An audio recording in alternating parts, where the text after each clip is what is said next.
మరి ఆలస్యం చేయకుండా దైవ సేవకులకి ఈ సమయాన్ని ఇద్దాం. అరుస్తూ ఉండగా అందరు చెప్పులు కొడుతూ ప్రభు నామాన్ని మహింపరుస్తూ వారికి సమయాన్ని అప్పగిద్దాం.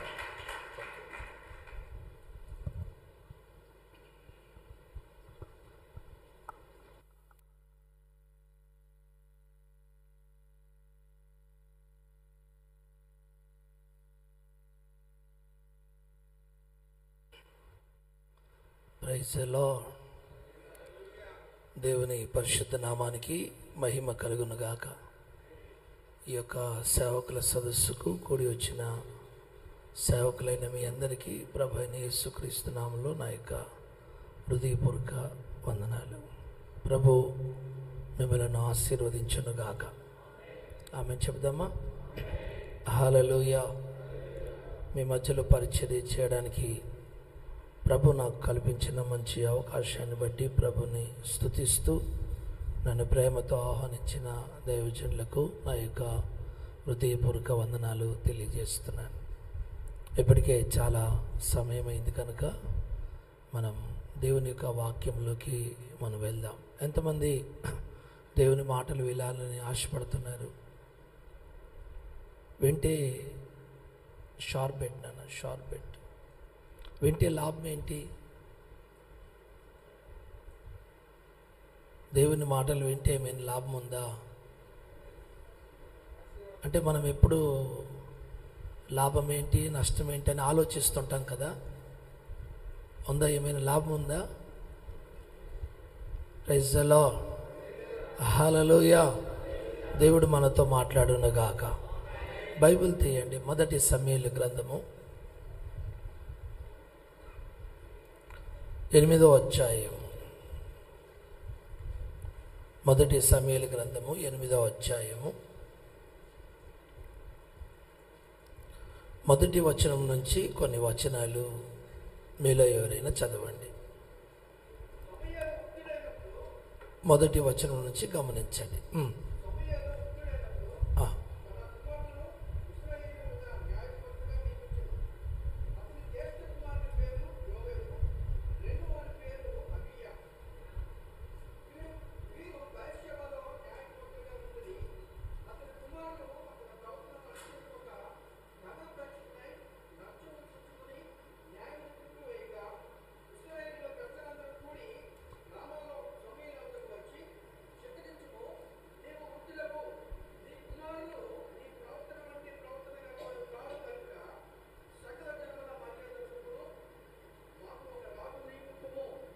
అతడు మాకు న్యాయము తీర్చునని అతనితో అనేది. చాలు.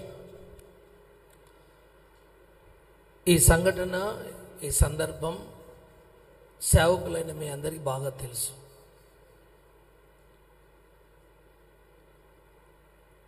ఇంకా బైబిల్లో జరిగిన సంఘటనలన్నీ కూడా మనకు బాగా తెలుసు.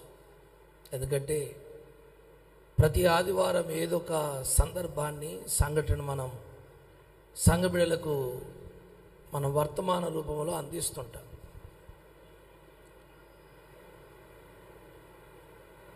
ఈ సమూయేలుకు ముందుగా పరిచర్య చేసిన దైవజనుడు, అతని పేరు ఏలి. ఏలి కాలంలో ఏలి కుమారులు సరిగా సేవ చేయకపోవడం ద్వారా ఆ పరిచర్య ఇప్పుడు సమూయేలుకి ట్రాన్స్ఫర్ అయింది. వాస్తవానికి ఎవరు చేయాలి? ఏలి కుమారులు చేయాలి. ఆల్రెడీ చేస్తున్నారు. బాగా వినాలి. ఇది మీ జీవితంలో జరిగిన సంఘటనలే ఉంటాయి. ఇక్కడ మీకు బ్యాగులు దొరకవు, కానీ మీరు కట్టుకునే మీ జీవితాన్ని, మీ సంఘాన్ని కట్టుకునే కొన్ని మాటలు మాత్రం తప్పకుండా మీకు దొరుకుతాయి. ఆమేన్. హల్లెలూయా. నేను ఏదైనా చెప్పాలనుకుంటే చాలాసేపు ప్రార్థన చేస్తాను. నా జీవితంలో జరుగుతున్న అనుభవాలతో కలిపి నేను దేవుని మాటలు చెప్తాను. డైలాగులు కొట్టడం నాకు చేత కాదు. ప్రసంగాన్ని వాక్చాతుర్యంతో కూడా చెప్పొచ్చు, అది వేరు. కానీ నాకు అలవాటు లేదు. నేను ఏది తాకి చూశానో, ఏది అనుభవిస్తున్నానో, ఏది జరుగుతుందో అదే నేను మీ ముందుకు తీసుకొస్తాను. మీరు జాగ్రత్తగా ఆలకించండి. సమూయేలు కాలం వచ్చేసరికి సమూయేలుకు కూడా దేవుడు పిల్లల్ని ఇచ్చాడు. ఆ పిల్లలు పెరిగి పెద్దవారయ్యారు. సమూయేలు వృద్ధుడైపోయాడు. మరి ఒకానొక సందర్భంలో సమూయేలు తన పిల్లల్ని మరి యాజకత్వం సేవలో, నాయకత్వం సేవలో వారిని కాస్త ఆర్డినేషన్ చేసి సేవా భారాన్ని వారి భుజాన పెట్టాడు. ప్రజలు సమూయేలుని స్టడీ చేశారు. అంతకుముందున్న ఏలీ గురించి, ఏలీ కుమారుల గురించి కూడా వీరికి బాగా తెలుసు. ఇప్పుడు సమూయేలు కుమారులు కూడా వీరు అధిపతులుగా మారిన తర్వాత వీరు చేస్తున్న పనులను కూడా నిశ్చితంగా చాలా క్షుణ్ణంగా పరిశీలిస్తున్నారు ప్రజలు ఎప్పుడు కూడా ఏం చేస్తారు, ఒక పత్రికను చదివినట్టుగా సేవకుని చదువుతుంటారు. నువ్వు కూర్చోవడం, నీ స్టైల్ ఏంటి, నీ మాట ఏంటి, నీ యాక్షన్ ఏంటి, ఎవరిని కాపీ కొడుతున్నావు, ప్రసంగం ఎవరు కాపీ కొడుతున్నావు, పాట ఎవరిని కాపీ కొడుతున్నావు, ఉపమానాలు ఎవరిని కాపీ కొడుతున్నావు, చర్చి ఎవరిది కాపీ కొడుతున్నావు, ఇతడు నిజంగా దేవుని ప్రత్యక్షతతోనే మాట్లాడుతున్నాడా, దేవుని స్వరమే ఇది దేవుని స్వరమేనా కాదా, ఇతడు చెప్తున్న ప్రసంగంలో వాస్తవం ఎంత, కల్పితం ఎంత, ఇవన్నీ కూడా ప్రజలు గమనిస్తుంటారు. కానీ చాలామందికి తెలియదు. తోచిందేదో చెప్పుకుంటూ వెళ్ళిపోతుంటాయి. అందుకే అపోస్తలుడైన పౌలు పత్రికలు రాశాడు, దేవుని సేవకులమైన మనము పత్రిక లాంటి వారమని, ఒక పత్రికను చదివినట్టుగా సేవకులను చదువుతారని తన పత్రికలో రాశాడు. ఇప్పుడు సమూయేలుని అప్పటికే చాలా సంవత్సరాల నుంచి చదివారు. ఇప్పుడు కొత్త అధ్యాయం మొదలైంది. చెప్పండి ఎవరిది? పిల్లలది. కొత్త అధ్యాయం మొదలైంది. వారిని కూడా చదవడం ప్రారంభించారు. కొంతకాలము వారిని చదివి వారి ప్రసంగాలు విని, వారి పాటలు విని, వారు చేస్తున్న పరిచర్యలు ఇవన్నీ చూసి ఒకానొక దినమున ప్రజల పెద్దలందరూ కూడా సమూయేలు దగ్గరికి వచ్చారు. వచ్చి సమూయేలుతో చెప్తున్నారు. ఏమంటున్నారండి ఆయన గురించి? అక్కడ రాయబడిన మాట ఏంటి? చిత్తగించుము, నీవు వృద్ధుడవు, నువ్వు వృద్ధుడవు, నీ కుమారులు నీ ప్రవర్తన వంటి ప్రవర్తన గలవారు కారు. అది పాయింట్. అది ఆ పాయింట్ మనము కాస్త గుర్తుపట్టాలి. అక్కడ సబ్జెక్ట్ అంతా, జరిగిందంతా, ఏ సందులో తిరిగాడు, ఏ మాటలు మాట్లాడాడు, ఏం పాడు పనులు చేస్తున్నాడు, ఇవేమీ మాట్లాడడం లేదు. వాటి షార్ట్ కట్లు చెప్పేస్తున్నారు విషయాన్ని. సబ్జెక్ట్ అంతా షార్ట్ కట్లు చెప్పేస్తున్నారు. నీ పిల్లలు, నీ కుమారులు నీ వంటి ప్రవర్తన కలిగిన వారు కాదు. నీ సేవకు వారి సేవకు వ్యత్యాసం ఉంది. నీ పరిచర్యకు వారి పరిచర్యకు వ్యత్యాసం ఉంది. నీ ప్రతిష్టకు వారి ప్రతిష్టకు వ్యత్యాసం ఉంది. నీ పరిశుద్ధ జీవితానికి వారి పరిశుద్ధ జీవితానికి వ్యత్యాసం ఉంది. నీ ప్రవర్తన లాంటి ప్రవర్తన గలవారు కాదు. నేను చాలా సంవత్సరాల నుంచి చూస్తున్నాం. నేను చాలా అధ్యాయం చేశాం. నిన్ను పరీక్షించాం, పరిశోధించాం. నిజంగా నువ్వు దేవుని చేత పంపబడిన ప్రవక్తవని, సేవకుడవని నీ మాటకు మేము లోబడ్డాం. కానీ నీ పిల్లలు ఉన్నారే, వారిని న్యాయాధిపతులుగా చేశావు కదా, యాజకులుగా చేశావు కదా, వారిని అభిషేకించావు కదా, ఈ యాజకత్వాన్ని వారి చేతులకు అప్పగించావు కదా. వారి ప్రవర్తన నీలాంటి ప్రవర్తన వారికి లేదు. వారి మాటలు వేరుగా ఉన్నాయి, వారి చూపులు వేరుగా ఉన్నాయి, వారి ప్రసంగాలు వేరుగా ఉన్నాయి, వారి ఆలోచనలు వేరుగా ఉన్నాయి, వారి పద్ధతులు వేరుగా ఉన్నాయి. అవేమి కూడా మాకు నచ్చడం లేదు.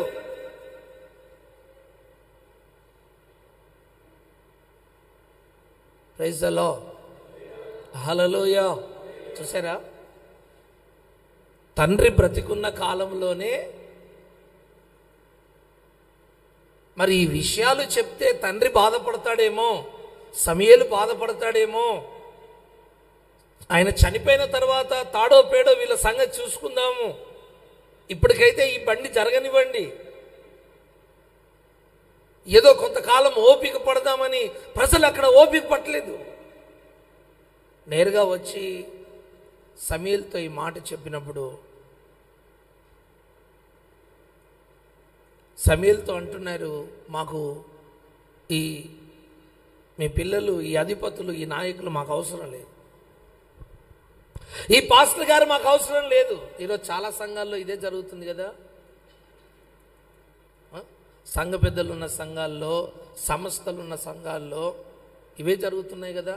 ఇండిపెండెంట్ సంఘంలో ఏ సమస్య లేకుంటున్నావు, నువ్వు ఆడింది ఆట, పాడింది పాట, నిన్ను తన్నేవాడు కూడా ఒకరోజు వస్తాడు. నువ్వు విత్తింది ఏమీ పోదు, నువ్వు ఏది విత్తుతావో ఏదో ఒకరోజు తప్పకుండా కోయాలి. నువ్వు ఇండిపెండెంట్గా ఉన్నా నువ్వు ఏదో ఒకరోజు కోయాలి.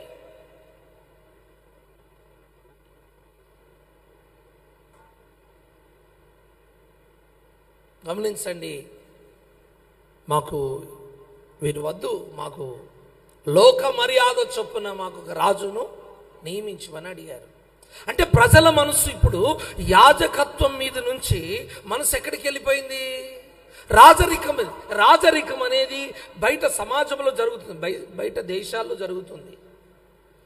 లోకులందరికీ ఎలాంటి రాజు ఉన్నాడో మాకు కూడా అలాంటి రాజునే కావాలి, మీరు నియమించాలి. ప్రజల మనసు ఇప్పుడు చూడండి, సేవకుని మీద నుంచి తొలగిపోయి లోకస్తులకు ఎలాంటి నాయకుడు ఉన్నాడో, రాజు ఉన్నాడో అలాంటి వాడిని మాకు నియమించండి. ఈ యాజకత్వం మాకు అవసరం లేదు, ఈ నాయకత్వం మాకు అవసరం లేదు, వీరి పద్ధతి బాగోలేదు. వారు ముందుగానే మాట్లాడుకున్నారు, రేయ్ మరి ఆ పక్క దేశంలో ఏం జరుగుతుంది, ఈ పక్క దేశంలో ఏం జరుగుతుంది, మనం కూడా ఈరోజు ఆ మినిస్ట్రీలో ఏం జరుగుతుంది, ఈ మినిస్ట్రీలో ఏం జరుగుతుంది, నీకు సొంత దర్శనం లేదా, నీకు సొంత ఊట లేదా, అంత కాపీ పేస్ట్.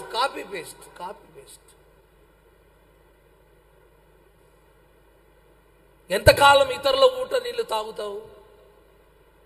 సేవకునికి ఒక దర్శనం ఉండాలి కదా, ఒక సొంత ఊట ఉండాలి కదా, ఒక సొంత దర్శనం ఉండాలి కదా. అవునా కాదా? చెప్పరే, అవునా కాదా? నీకంటూ ఒక పిలుపు ఉండాలి, నీకంటూ ఒక సొంత దర్శనం ఉండాలి, నీకంటూ ఒక సొంత ఊట ఉండాలి కదా.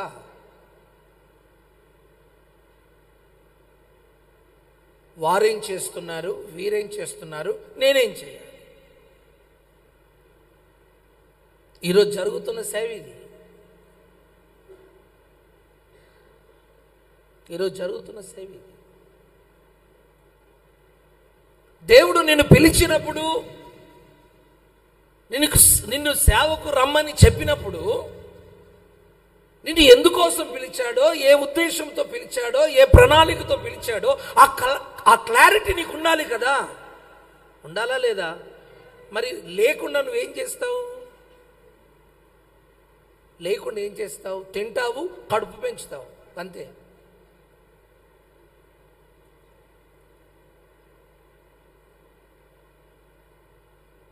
ఆలోచించండి, ఇప్పుడు ప్రజల మనస్సు ప్రక్క దేశాల మీదకి వెళ్ళిపోయింది.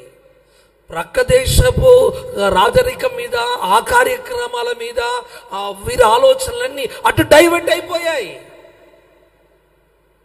అంటే ప్రజలను ఇప్పుడు డైవర్ట్ చేసింది ఎవరు? సేవకులే.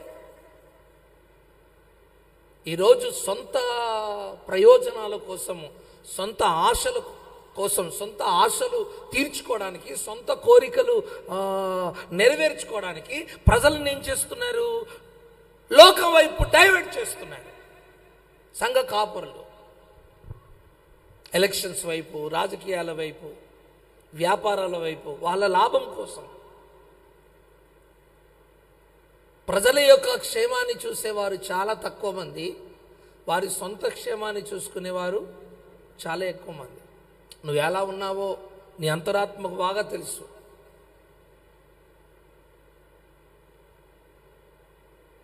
దేవుని సేవ అనేది చిన్నపిల్లలతో ఆడుకునే ఆట వస్తువు కాదు. ఇది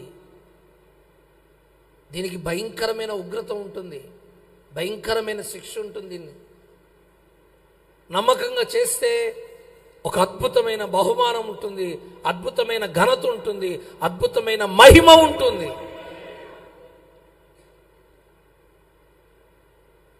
ప్రజల మనసు ఇప్పుడు లోకం వైపు తిరిగిపోయింది. ఈరోజు నీ సేవలో ప్రజల మనసును ఎటువైపు తిప్పుతున్నావు? దేవుని వైపు తిప్పుతున్నావా? లోకం వైపు తిప్పుతున్నావా? నీ ప్రసంగం ద్వారా, నీ పరిచర్య ద్వారా ప్రజల మనసు దేవుని వైపు తిరుగుతుందా, లోకం వైపు తిరుగుతుందా? నువ్వు ఆలోచించాలి.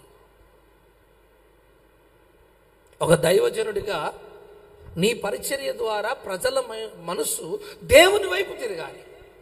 అవునా? చెప్పండి, అవునా? హల్లెలూయా. రాజకీయాల వైపు తిరగకూడదు. లోక సంబంధమైన కార్యక్రమాల వైపు, ఆచారాల వైపు, సాంప్రదాయాల వైపు వారి మనసు తిరగకూడదు. వారి మనసు ఎప్పుడు దేవుని మీద కేంద్రీకృతం అవునట్లుగా, వారు ఎప్పుడు ప్రభుని చూచున్నట్లుగా, ప్రభు మార్గంలో వారు నడుచున్నట్లుగా, ఒక సేవకుడిగా వారి మనస్సును దేవుని వైపు తిప్పాలి. ఆమేన్. హల్లెలూయా, హల్లెలూయా. అది సేవ. ఇప్పుడు ప్రజల మనసును రాజకీయాల వైపు, లోకం వైపు తిప్పేశారు.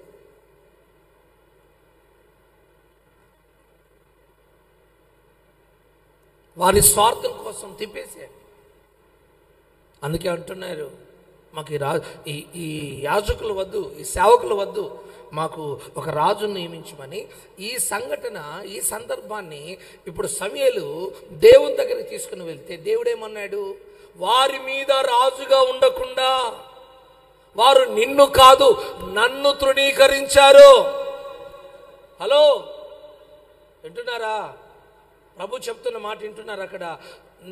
వారి మీద రాజుగా ఉండకుండా వారు నిన్ను కాదు నన్ను తృణీకరించారు.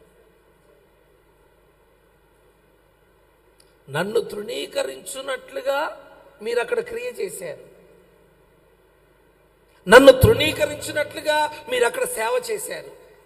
అందుకే ఈరోజు చాలా మందికి దేవుని మీద, దేవుని సేవకుల మీద, సంఘం మీద ఎందుకు విరక్తి వస్తుంది? చర్చికి వెళ్ళాలంటే చాలా విసుకొస్తుందండి. పాస్టర్ గారి ప్రసంగం వినాలంటే విసుకొస్తుందండి. ఆరాధనకి వెళ్ళాలంటే విసుకొస్తుందండి. ఆ ఇంట్లో కూర్చొని టీవీ చూసుకోవడం బెస్ట్, ఆ టీవీలో ఆరాధనలో పాల్గొనడం బెస్ట్. చర్చిలో అంత రాజకీయాలండి, కుల రాజకీయాలు, డబ్బు రాజకీయాలండి. మా పాస్టర్ గారు ఎలా ఉంటాడంటే, డబ్బు ఎవరు ఎక్కువిస్తే వారి దిక్కే ఉంటాడండి, ఆయన కుటుంబం వాళ్ళ దిక్కే ఉంటాడండి, ఆయనకు సహాయం చేసే వారు ఎవరున్నారో వారి పక్షానే ఉంటాడండి. ఇలాంటి సంఘటనలు, ఇలాంటి మాటలు.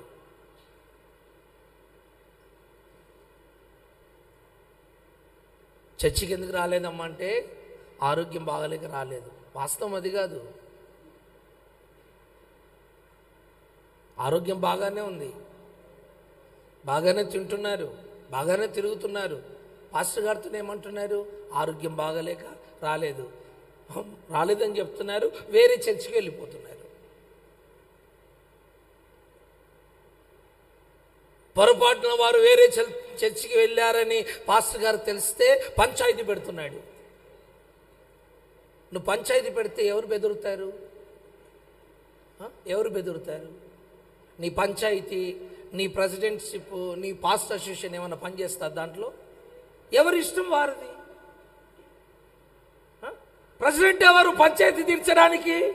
మనం స్వతంత్ర భారతదేశంలో ఉన్నాం. మనం ఏ సంఘానికైనా వెళ్తాం. అవునా కాదా? చెప్పరే.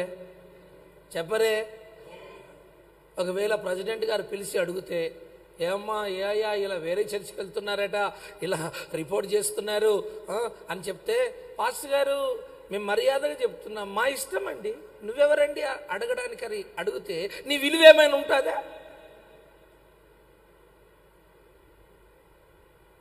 ఎవరిని ప్రశ్నించే అర్హత మనకు లేదు. ఆమెన్, ఆమెన్, హల్లెలూయా, హల్లెలూయా. కాబట్టి వాస్తవాన్ని మనం ఆలోచిస్తాం. నేను మీకు గ్యాస్ కొట్టడానికి రాలేదు. మనకు గ్యాస్ కొట్టే వాళ్ళం అంటే మనం గ్యాస్ కొట్టి ఆ బేలును ఉబ్బి ఏదో ఒకరోజు పగిలిపోతుంది. అర్థమైందా? నువ్వు చేసే పాపాలన్నీ అలా ఉండి ప్రభు నేను వాడుకుంటూ ఎక్కడ నువ్వు చస్తావని చెప్పాలి. నువ్వు చేసిన పాపానికి చస్తావని చెప్పాలి. కానీ ఈయనేమంటున్నాడు ప్రాఫెసీలో, దేవుడు నిన్ను వాడుకుంటాడు. మరి ఇంకో ఆమెను బండి మీద ఎక్కించుకొని తిరుగుతున్నావు కదా దుర్మార్గుడా. ఈ ప్రాఫెసీ ఎవరు చెప్పాలి మీకు? దీనికి అలవాటు పడ్డారు సేవకులు. వాస్తవాన్ని మర్చిపోతున్నారు, పిలుపును మర్చిపోతున్నారు, దర్శనాన్ని మర్చిపోతున్నారు, దేవుడు వారి భుజం మీద పెట్టిన భారాన్ని మర్చిపోతున్నారు, వారికి అప్పగించిన పనిని మర్చిపోతున్నారు. లేదు,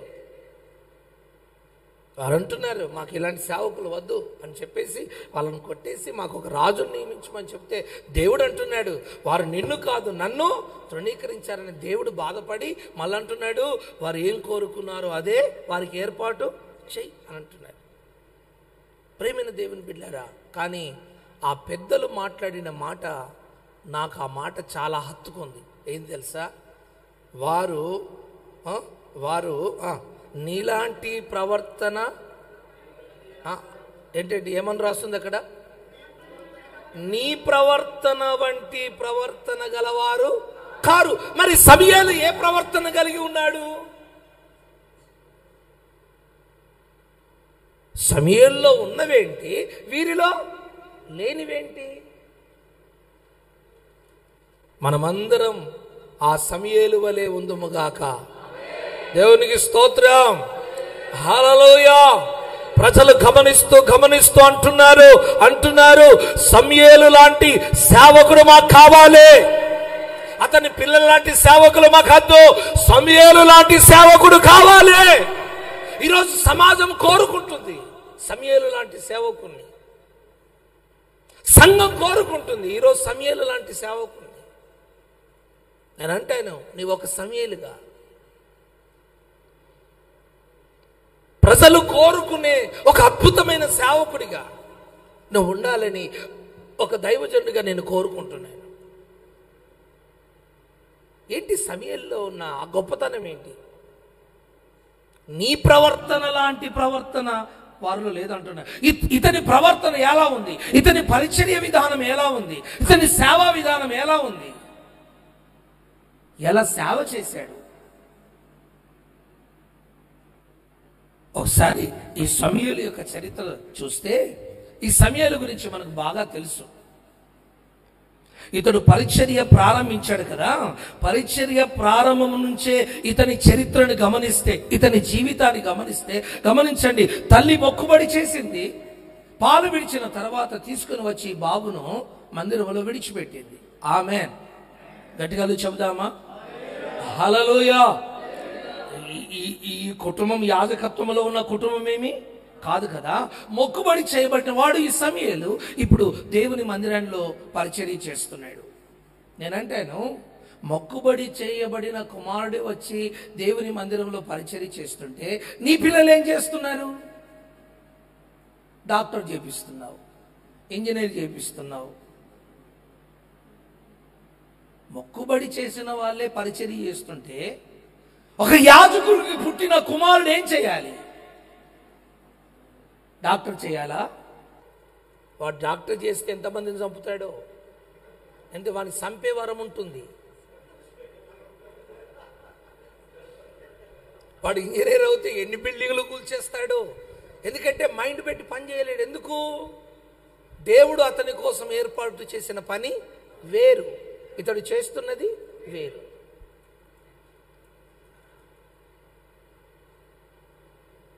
పూర్వము నుంచి గమనిస్తే అహరోను కుమారులను యాజకత్వం చేయాలని ప్రభు కోరుకున్నాడు.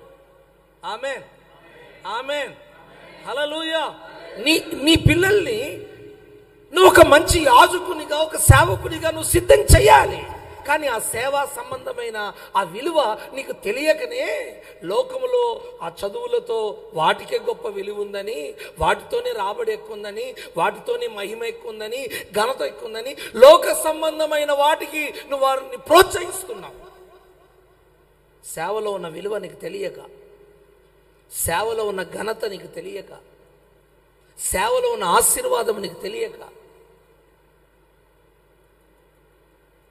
పిల్లవాడు సమూయేలు దేవుని మందిరంలో ఎదుగుతున్న ఈ సమూయేలు గురించి రాయబడిన అద్భుతమైన మాట ఏం తెలుసా? చూడండి, మొదటి సమూయేలు గ్రంథం 2వ అధ్యాయం. మొదటి సమూయేలు గ్రంథం 2వ అధ్యాయం 18వ వచనం చూడండి. బాలుడైన సమూయేలు నారతో నేయబడిన ఎఫోదును ధరించుకొని యెహోవాకు పరిచర్య చేయుచుండెను. అక్కడ మళ్ళొకసారి గమనిస్తారా? బాలుడైన సమూయేలు నారతో చేయబడిన ఎఫోదును ధరించి యెహోవాకు పరిచర్య చేయుచు దేవుని సన్నిధిలో దేవునికి అతడు ఏం చేస్తున్నాడు? పరిచర్య చేస్తున్నాడు. అంటే ఈ సమూయేలు ఏం ధరించాడు? ఎఫోదును ధరించాడు. ఎఫోదును ధరించిన సేవకుడు.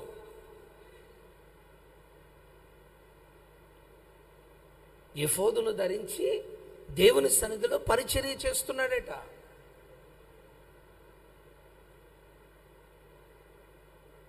దేవునికి మహిమ కలుగునుగాక. గట్టిగా చెబుదామా? అదే 3వ అధ్యాయం 1వ వచనంలోకి అలా కంటిన్యూ వెళ్తే, బాలుడైన సమూయేలు ఏలి ఎదుట యెహోవాకు పరిచర్య చేయుచుండెను. ఏలి ఎదుట పరిచర్య చేయుచుండెను. ఆమేన్. ఎంతమంది ఈ సాక్ష్యం నాకుందని చెప్పగలుగుతారు? ఈరోజు చాలా మంది సేవకులకు పరిచర్య అనుభవాలే లేవు. ఈరోజు చాలా మంది సేవకులకు సేవకులే నాయకులే లేరు. గురువు లేని విద్య చెప్పరే, గుడ్డి విద్య. సేవ నేర్చుకోవడం ఈరోజు కష్టమైపోయింది. పరిచర్య నేర్చుకోవడం ఈరోజు చాలా మంది కష్టమైపోయింది. నాయకుల కింద అణికి మెనికి ఉండడం ఈరోజు చాలా మంది కష్టమైపోయింది. సులువమైన మార్గంలో సేవను ఎన్నుకుంటున్నారు. ఆ సేవ నిలబడుతుందా? నీ కండ్ల ముందే కూలిపోతుంది అది. అందుకే కదా చర్చిలు ఎందుకు ఖాళీ? పునాది లేకుండానే కట్టేస్తున్నావు. అందుకే చర్చిలు ఖాళీ అయిపోతున్నాయి. బాలుడైన సమూయేలు చూడండి, దేవుని సన్నిధిలో ఏలి ఎదుట, నాయకుని ఎదుట అతను ఏం చేస్తున్నాడు? ఎఫోదును ధరించుకొని పరిచర్య చేస్తున్నాడట. ఆమేన్. సేవకుడు ఏం ధరించుకోవాలి? ఎఫోదును ధరించుకోవాలి. ఎఫోదు అనగా దేవుని చిత్తము చెయ్యుట అని అర్థం. పాత నిబంధనలో ఎఫోదుకు, కొత్త నిబంధనలో అర్థం ఏంటంటే దేవుని చిత్తమును తెలుసుకొని దేవుని చిత్త ప్రకారముగా సేవ చెయ్యుట, దానికి సాదృశ్యం ఎఫోదు. ఈరోజు నువ్వు దేవుని చిత్తాన్ని పరిపూర్ణంగా నీ సేవలో నువ్వు గ్రహించగలిగితే ఖచ్చితంగా నీ సేవ 100% సక్సెస్ అవుతుంది. హల్లెలూయా. నువ్వు దేవుని చిత్తాన్ని కనుక్కోవాలి. నువ్వు ఎఫోదును ధరించాలి. దేవుని చిత్తం తెలుసుకోకుండానే మందిరానికి స్థలం కొంటాం. దేవుని చిత్తం తెలుసుకోకుండానే మందిరం కట్టేస్తాం. దేవుని చిత్తం తెలుసుకోకుండానే సభలు పెట్టేస్తావు, దేవుని చిత్తం తెలుసుకోకుండానే వస్తువు కొని, దేవుని చిత్తాన్ని ప్రభా దావీదు అంటాడు ప్రభా నేను హెబ్రోనుకు వెళ్ళవలెనా అని అడిగినప్పుడు, దేవుని చిత్తం గురించి అడిగినప్పుడు దేవుడు ఏమన్నాడు? నువ్వు హెబ్రోనుకు వెళ్ళుము. అంటే తాను ఎక్కడికి వెళ్ళాలన్నా, యుద్ధం చేయాలన్నా, ఎక్కడ ఉండాలన్నా ఏం కనుక్కున్నాడు? దేవుని చిత్తాన్ని కనుక్కున్నాడు. దేవుని సేవలో మనం ఎప్పుడు కూడా స్వచిత్తము చేయకుండా దేవుని చిత్తాన్ని పరిపూర్ణంగా గ్రహిస్తూ మనం ఎప్పుడైతే సేవను జరిగిస్తామో ఖచ్చితంగా ఆ సేవ ఆశీర్వాదకరంగా మారుతుంది. ఆమేన్ చెప్దామా? హల్లెలూయా. గమనించండి, మనలో స్వచిత్తం ఉంటుంది. మనలో ఉన్న స్వచిత్తము దేవుని చిత్తము చేయడానికి ఆటంకంగా నిలబడుతుంది.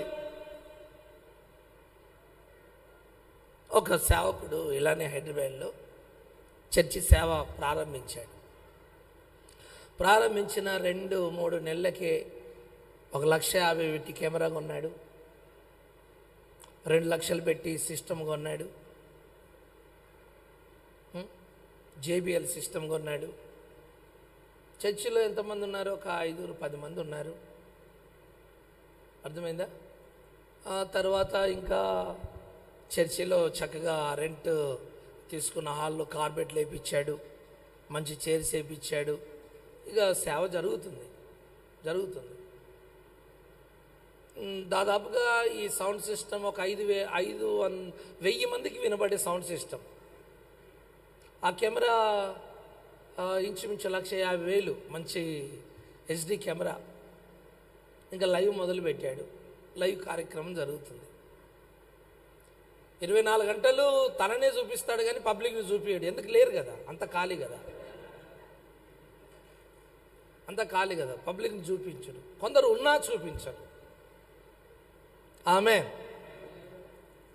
సరే ఇలా సాగిపోతుంది. ఇలా సాగిపోతున్న సమయంలో ఈ ఫ్రంట్ లైన్లో ఒక ఆమె, భర్త విడిచిపెట్టిన ఒక ఆమె ఉంది. ఆమె మెల్లగా అయ్యగారిని లైన్లో వేసింది. ఇది ఈ లైవ్ స్టార్ట్ అయింది. ఆ లైవ్ నడుస్తుంది. మెల్లగా ఈ లైవ్ స్టార్ట్ అయిందంటే ఈయన ఆమెను పెళ్లి చేసుకోవాల్సిన పరిస్థితి వచ్చేసింది.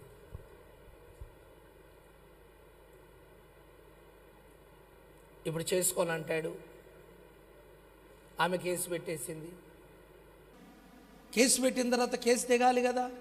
పెద్ద మనుషుల దగ్గరికి వెళ్ళాడు, తెగలేదు. ఇంకో దగ్గరికి వెళ్ళాడు, తెగలేదు. మొత్తానికి ఇంకో దగ్గరికి వెళ్తే SI CI ఏం చేశారు? డబ్బులు అడిగారు.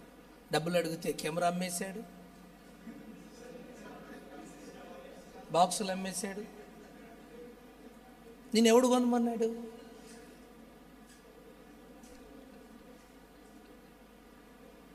ఈ హైదరాబాద్లో జరిగిన సంఘటన చెప్తున్నా మీకు.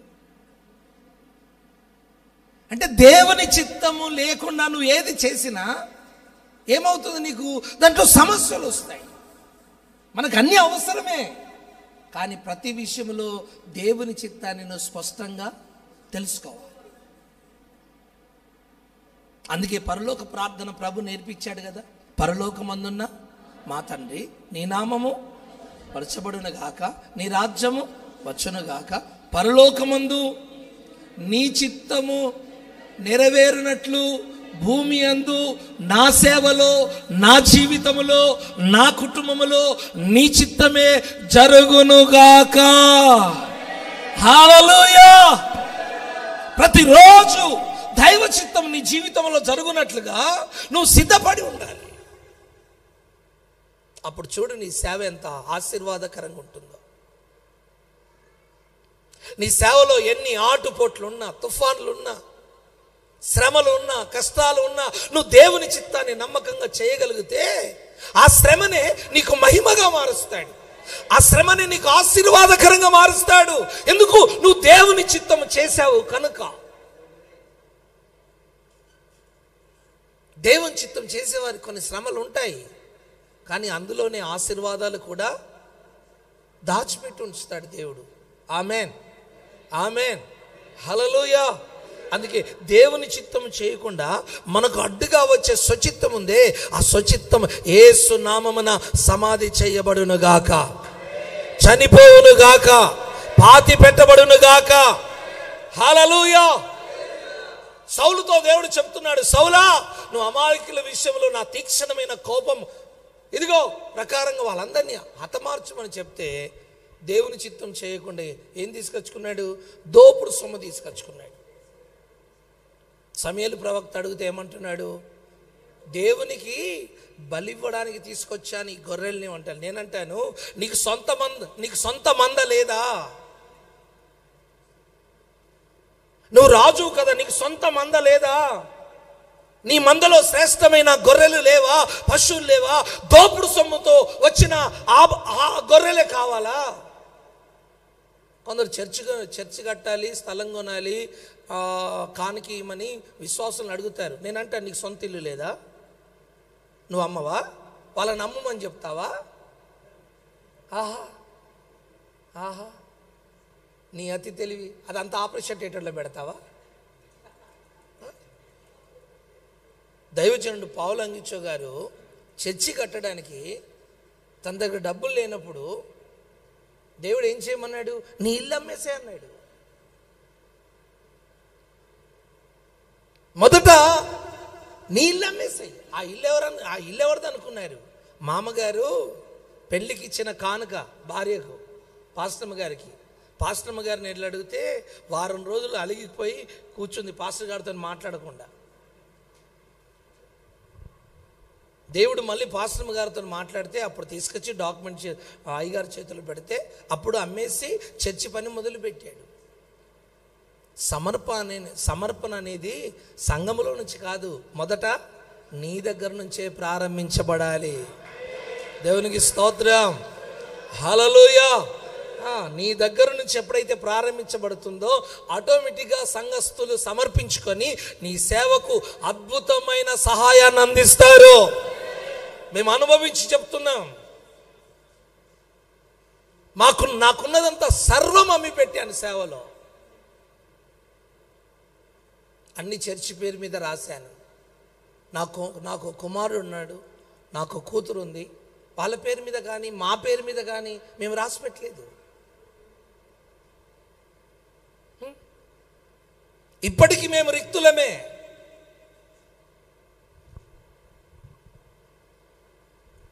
ఎందుకు తెలుసా? లేవీయులకు ఏ స్వాస్యము లేదు, యెహోవాయే స్వాస్యం. ఆమేన్. మరి దేవుడే నీకు స్వాస్యంగా ఉంటే నీకేం కొదువు ఉంటుంది? నువ్వు నమ్మాలి, ఆ మాటల్ని నువ్వు నమ్మాలి. నీకు దేవుని మీద నమ్మకం లేకనే నువ్వు సైడ్కి వెళ్ళిపోతున్నావు.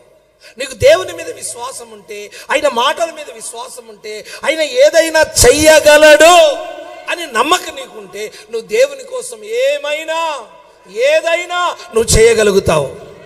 హల్లెలూయా. ఈరోజు చాలామంది సేవకులు విశ్వాసుల కానుకలను ఆస్తిగా మార్చుకుంటున్నారు. అది పాపం కాదా? అది శాపం కాదా? అది విశ్వాసుల రక్తం కాదా? నేను రోడ్డు మీద ఒక టీ తాగడానికి కూడా భయపడతాను. ఎందుకు? అది నాది కాదు, అది విశ్వాసుల రక్తం. అదిగో నేను ఇక్కడికి వచ్చి టిఫిన్ చేశాను. టిఫిన్ చేయడానికి డబ్బులు లేవా నా దగ్గర? 5 స్టార్ హోటల్ వెళ్ళి కూడా తినగలుగుతాను. అవసరమైతే 10,000 రూపాయలు అయినా పెట్టి టిఫిన్ తినగలుగుతాను. నా స్థాయికి దేవుడు నన్ను ఆశీర్వదించిన దానికి. తినలేదు. పాస్టర్ గారి దగ్గరికి వచ్చే టిఫిన్ చేశాను. 10 గంటలకు చేశాను. 8 గంటలకి ఆకలైంది నాకు. ఫోన్ చేశారు ఒక దగ్గర నుంచి, పాస్టర్ గారు మీకు టిఫిన్ తీసుకొస్తారు. లేదు పాస్టర్ గారు కారు పంపిస్తున్నాడు, నేను వెళ్ళిపోతున్నాను, అక్కడ చేసేస్తానన్నాను.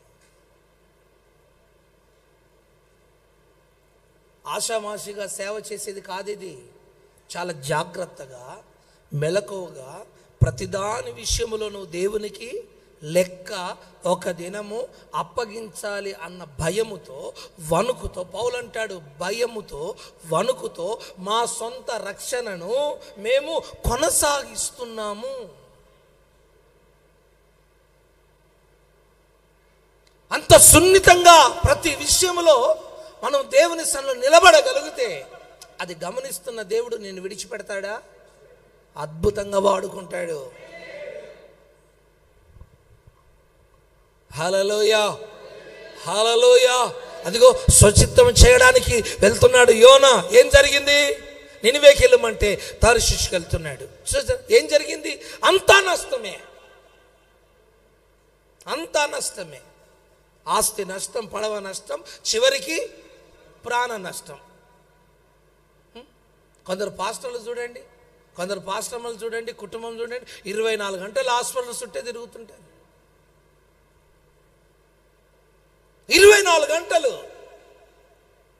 మరి దేవుని యొక్క స్వస్థత గురించి, దేవుని మహిమ గురించి నువ్వు ఏం సంఘానికి ఏం చెప్పగలుగుతున్నావు? నిన్నే దేవుడు స్వస్థపరచకపోతే సంఘాన్ని దేవుడు ఎలా స్వస్థపరుస్తాడు? నీ జీవితంలోనే ప్రజలు స్వస్థతను చూడకపోతే ప్రజలకు నువ్వు ఇస్తున్న సిగ్నల్ ఏంటి, సూచన ఏంటి? విశ్వాసులు చూస్తే 24 గంటలు హాస్పిటల్లో కనిపిస్తుంది. 24 గంటల హాస్పిటల్. ఎక్కడున్నాడు పాస్టర్ గారు అంటే హాస్పిటల్, అమ్మగారి హాస్పిటల్లో.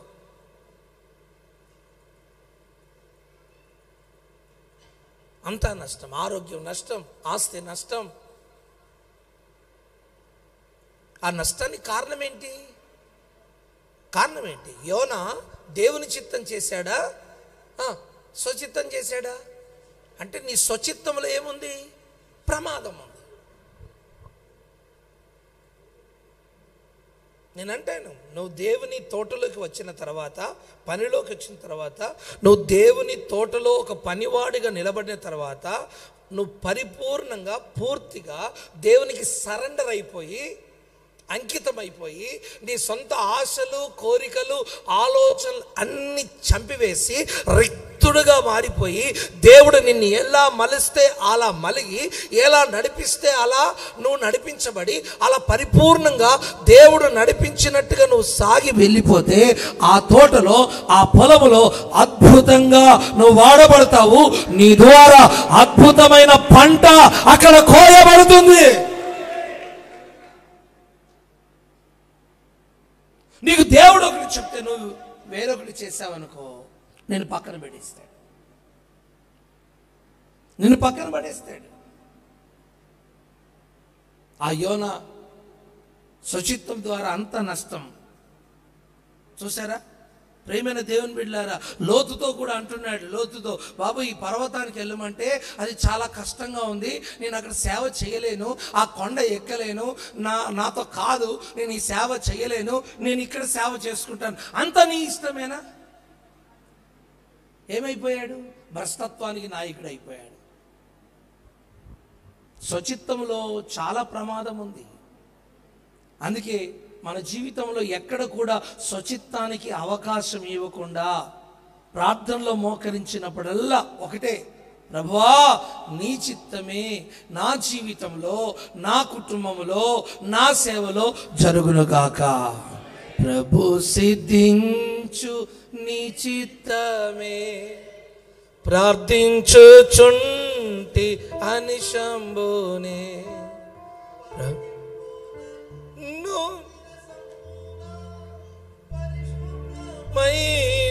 హిమము కన్నా పరిశుద్ధం చేసి పాలింపుమా, బంబు పోవ నన్ను కడుగుమా, సర్వచిత్తంబు. పాడాలి. కుమారివే ప్రభు సిద్ధించు నీ చిత్తమే ప్రార్థించుచుంటి అని శంభునే. ఆమేన్. ఆయన చిత్తమే మన సేవలో జరుగునుగాక. హల్లెలూయా. ఎఫోదు అనగా దేవుని చిత్తము చేయుట. ఇప్పుడు ఎఫోదును ధరించాడు. రైట్. ఎఫోదును ధరించాడు కదా, ధరించిన ఈ ఎఫోదులో ఏమున్నాయో తెలుసా? ధరించిన ఈ ఎఫోదులో ఏమున్నాయి? ఇజ్రాయేలు యొక్క 12 గోత్రాల యొక్క పేర్లు రత్నముల మీద చెక్కబడి 4 వరుసల్లో ఆ గోత్రాల పేర్లు ఈ రొమ్మున ఈ ఎఫోదులో ఉన్నాయి. అవునా? అవునా కాదా? Amen, amen. రైట్. అంతేకాకుండా 2 ప్రత్యేకమైన రాళ్ళు కూడా ఉన్నాయి ఆ ఎఫోదులో. 2 ప్రత్యేక, ఈ 12 రత్నాలే కాకుండా 2 ప్రత్యేకమైన రాళ్ళు ఉన్నాయి. ఆ రాళ్ళు ఏం తెలుసా? ఒకటి ఊరీము, రెండవది తుమ్మీము. ఒకటి ఈ ఎఫోదులో ఈ పక్కన ఒకటి ఊరీము, ఈ పక్కన ఒకటి తుమ్మీము, 2 రాళ్ళు ఉన్నాయి ఆ ఎఫోదులో. మీకు ఒక విషయం చెప్పమంటారా? ఎజ్రా గ్రంథంలో రాయబడిన మాట, ఊరీము తుమ్మీము అను వాటిని ధరించుకొని ఒక యాజకుడు ఏర్పడే వరకు పరిశుద్ధ స్థలములోని ఆహారమును, ఆ పరిశుద్ధ వస్తువులను తినకూడదని ఆ యొక్క గ్రంథంలో, ఆ ఎజ్రా గ్రంథంలో రాయబడి ఉందన్నమాట. అంటే యాజకుడు ఖచ్చితంగా ఊరీము తుమ్మీము ధరించుకోవాలి. అవి ఎక్కడుంటాయి? ఎఫోదులో ఉంటాయి.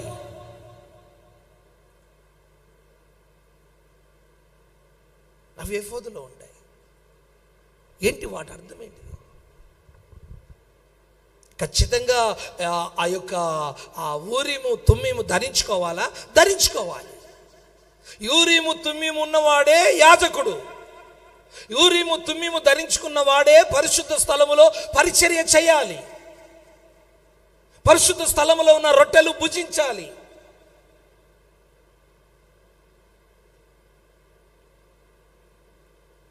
ఇప్పుడు సమూయేలు ఎఫోదును ధరించాడు. ఆ ఎఫోదులో ఊరీము ఉంది, తుమ్మీము ఉంది. ఊరీము అనగా వెలుగు అని అర్థం. చెప్పండి కాస్త గట్టిగా, కాస్త హుషారుగా చెప్పండి. హల్లెలూయా. ఊరీము అనగా వెలుగు. అంటే సేవకుడు ఏమై ఉండాలి? వెలుగై ఉండాలి. ఒక మాట చెప్తాను. యోహాను గురించి యేసు ప్రభువు వారు ఒక సాక్ష్యం చెప్పారు. ఒక సాక్ష్యం చెప్పారు. చూడండి ఏమని చెప్పారు. యోహాను సువార్త 5వ అధ్యాయము, యోహాను సువార్త 5వ అధ్యాయము 35వ వచనం చూడండి. 35వ వచనం, అతడు మండుచు ప్రకాశించుచున్న దీపమయుండెను, మీరు అతని వెలుగులో ఉండి కొంతకాలము ఆనందించుటకు ఇష్టపడితిరి. అందరూ ఆమె చెప్పండి, నాతో కలిసి చెప్పండి. అతడు ఎవరు? ఎవరు? యోహాను. అతడు మండుచు ప్రకాశించుచున్న దీపమై ఉండెను, మీరు అతని వెలుగులో ఉండి కొంతకాలము ఆనందించుటకు ఇష్టపడితిరి. అంటే యోహాను ఏమై ఉన్నాడు? వెలుగై ఉన్నాడు.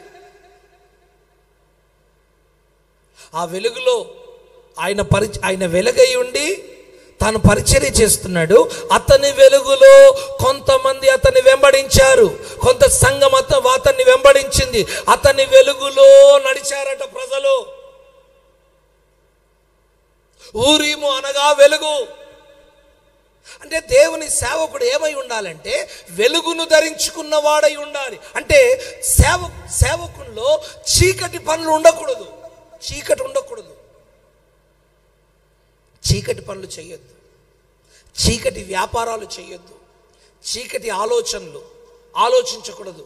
చీకటి కార్యాలు ఉంటాయే, ఆ కార్యాలు జోలికి వెళ్ళకూడదు. నువ్వు వెలుగుగా ఉండాలి. ఆమేన్. దేవునికి స్తోత్రం. హల్లెలూయా. ఒకవేళ నీవే చీకటిగా ఉన్నావనుకో, చీకట్లో ఉన్న ప్రజలకి నువ్వు ఎలాగూ రక్షించగలుగుతావు? గుడ్డివాడిని రక్షించగలుగుతాడా? తోవ చూపగలుగుతాడా? నీవే చీకట్లో ఉన్నావనుకో, చీకట్లో ఉన్న ప్రజల్ని నువ్వు ఎలా రక్షించగలుగుతావు? రక్షించలేవు. చీకట్లో ఉన్న ప్రజలను రక్షించాలంటే నువ్వేమై ఉండాలి? వెలుగై ఉండాలి. ఊరీము అనగా వెలుగు. ఆ వెలుగును ధరించుకోవాలి. చదవండి ఆ మాట. నెహెమ్యా గ్రంథంలో ఉంది. నెహెమ్యా గ్రంథము 7వ అధ్యాయము 65వ వచనం చూడండి. 7వ అధ్యాయం 65వ వచనం. ఊరీము తుమ్మిము అని వాటిని ధరించుకుని ఒక యాజకుడు ఏర్పడి వరకు అతి పరిశుద్ధ వస్తువులను మీరు తినకూడదని వారితో చెప్పాను. ఏంటి? ఏం ధరించాలి? ఊరీము తుమ్మిము ధరించుకొని అను వాటిని ధరించుకొని ఒక యాజకుడు ఏర్పడు వరకు. అంటే సేవకుడు ఖచ్చితంగా ఏం ధరించాలి? ఊరీము తుమ్మిము ధరించాలి. ఆ ధరించిన సేవకుడే అతి పరిశుద్ధ స్థలములో ఉన్న ఆ ప్రతిష్ఠించబడిన రొట్టెలను తినుటకు అర్హుడు.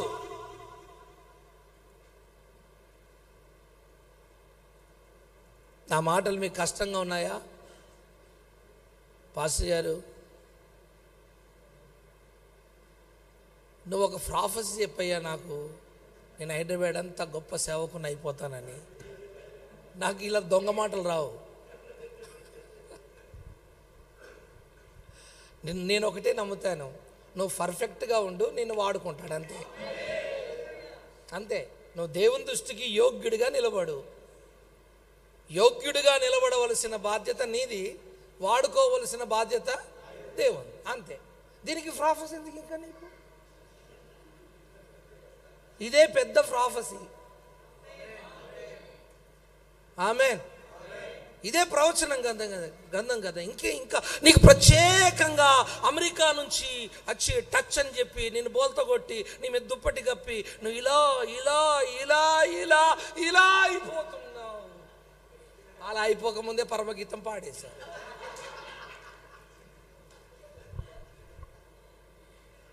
ఒక ఆయన అంటాడు, వరంగల్ సేవ చేస్తున్నాడు. అయ్యా, ఒక సేవకుడు చాలా గొప్ప ప్రాఫెసీ చెప్పాడు. నా కళ్ళ ముందు కనుచూపు మేరలో ప్రజలు ఉన్నారయ్యా, దేవుడు నన్ను అంత బలంగా వాడుకుంటానని ప్రాఫెసీ వచ్చింది, నాకు దర్శనం వచ్చింది. ఆ దైవజనుడు చెప్పాడు, ఈ దైవజనుడు చెప్పాడు, వైజాగ్లో ఉన్న సేవకుడు చెప్పాడు, రాజమండ్రిలో ఉన్న సేవకుడు చెప్పాడు, హైదరాబాద్లో ఉన్న సేవకుడు చెప్పాడు. ఆ సేవకుల పేరు నేను చెప్పాను. మీకు తెలిసిన సేవకులే వాళ్ళు. నా దగ్గరకు వచ్చి విషయాలన్నీ చెప్పాడు. చెప్పి ఇప్పటికి 20 సంవత్సరాలు అయింది. సేవ లేదు, సంఘం లేదు. ఎంటికలేమో తెల్లవైపడ్డాయి. రేపో మాపో చచ్చిపోయేటట్టున్నాడు. ఏది మరి?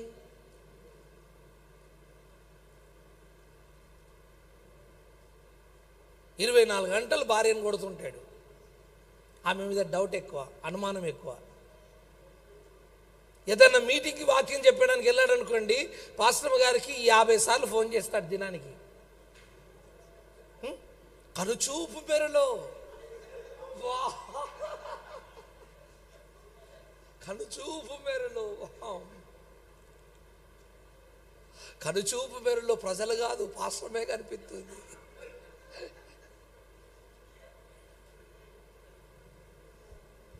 దేవునికి స్తోత్రం, దేవునికి స్తోత్రం. హల్లెలూయా.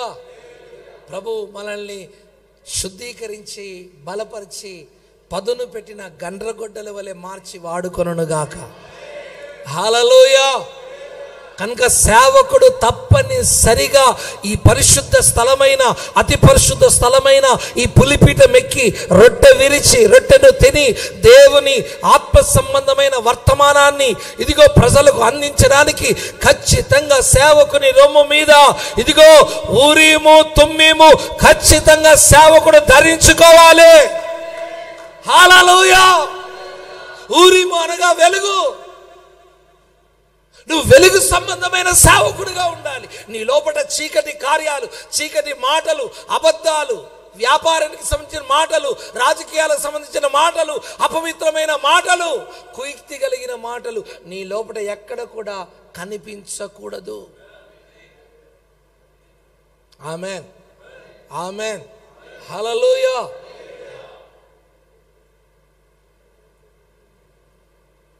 వెలుగు.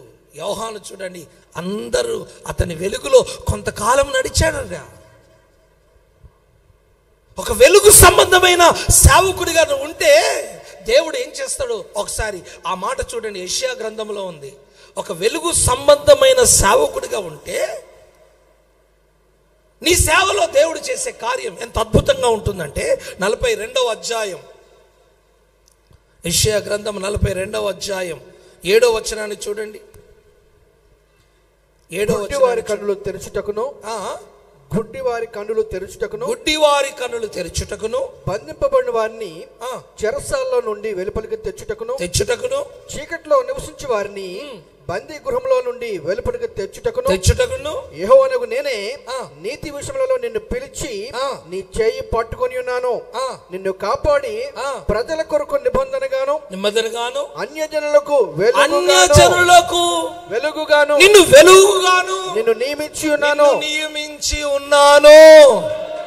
ఆమేన్. ఎంత అద్భుతమైన మాట అండి. అన్యజనులకు వెలుగుగా ఉండడానికి నేను నిన్ను నియమించాను. మరి చెప్పు, ఇప్పుడు చీకటి పనులు చేయొచ్చా? చేయడు. చీకటి పనులు చేయకూడదు.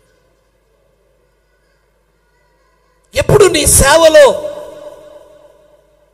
ఒక వెలుగు సంబంధమైన సేవకుడిగా వెలుగుతూ ప్రకాశిస్తున్న సేవకుడిగా నువ్వు ప్రజల మధ్యలో సంచరించగలిగితే, గమనించండి, అన్యజనులకు దేవుడు నిన్ను వెలుగుగా నియమించి, అంతేకాదు ఈ వెలుగు దగ్గరికి విస్తారమైన ప్రజలు వచ్చినట్లుగా దేవుడు కార్యం చేస్తాడు. దేవునికి స్తోత్రం. నువ్వు వెలుగుగా ఉన్నావు అనుకో, నీ దగ్గరికి ప్రజలు పరిగెత్తుకొని వస్తారు. ఆ మాట కూడా యెషయా గ్రంథంలోనే ఉంది. 60వ అధ్యాయం 3వ వచనం చూడండి. మొదటి నుంచి చదువుకుంటాండి అమ్మా. నీకు వెలుగు వచ్చి ఉన్నది, లెమ్ము తేజరిల్లము, యెహోవా మహిమ నీ మీద ఉదయించును. చూడుము, భూమిని చీకటి కమ్ముచున్నది, కటిక చీకటి జనములను కమ్ముచున్నది. యెహోవా నీ మీద ఉదయించుచున్నాడు, ఆయన మహిమ నీ మీద కనబడుచున్నది. జనములు నీ వెలుగునకు వచ్చెదరు. అందరూ ఆమేన్ చెప్తాను, చెప్పండి. ఆమేన్. హల్లెలూయా. ఇంత ముందు చదివిన వాక్యంలో 42వ వచనం 42:7లో నిన్ను అన్యజనులకు ఎలా చేస్తానన్నాడు? వెలుగుగా. రైట్. ఇప్పుడు నువ్వు వెలుగుగా మారావు. వెలుగుగా మారిన తర్వాత అన్యజనులు నీ వెలుగు యొద్దకు వస్తారు. మొదట నువ్వు వెలుగుగా మారావు, నీ వెలుగు దగ్గరికి వారే పరిగెత్తుకొని వస్తారు. రామా, రాకా, రానా అని పిలవలసిన కర్మ నీకు లేదు. కాళ్ళు పట్టుకోవలసిన కర్మ నీకు లేదు. దండం పెట్టవలసిన కర్మ నీకు, బిర్యానీ పెట్టవలసిన కర్మ నీకు, చచ్చిపోతే డబ్బా పంపిస్తా అన్న కర్మ నీకు లేదు. నీకు లేదు. ఎందుకు? నీ వెలుగు దగ్గరికి నువ్వు వెలుగై ఉన్నావు. నువ్వు పిలవలసిన అవసరం లేదు. ఆటోమేటిక్గా ప్రజలు నీ దగ్గరికి వచ్చేస్తారు, అంతే. మా నిర్మల్ పరిచర్య వచ్చి చూడండి. యెరూషలేం పోకపోయినా పర్వాలేదు, అర్థమైందా? ఆ నిర్మల్ సేవ వచ్చి చూడండి మీరు. చూడండి, 150 గ్రామాలు, 20 సార్లు మందిరం కట్టి 20 సార్లు మందిరం కూల్చి ప్రజలు అట్లా తండోపతండాలుగా వస్తుంటే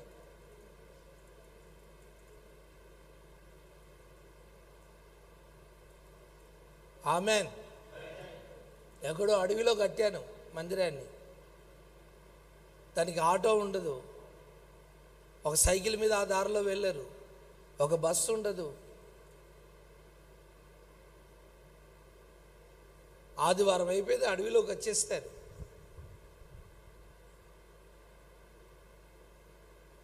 ఒక కుటుంబం, ఒక వ్యక్తి రావాలంటే అప్ అండ్ డౌన్ 200 ఒక వ్యక్తికి 100 రూపాయలు తీసుకుంటాడు.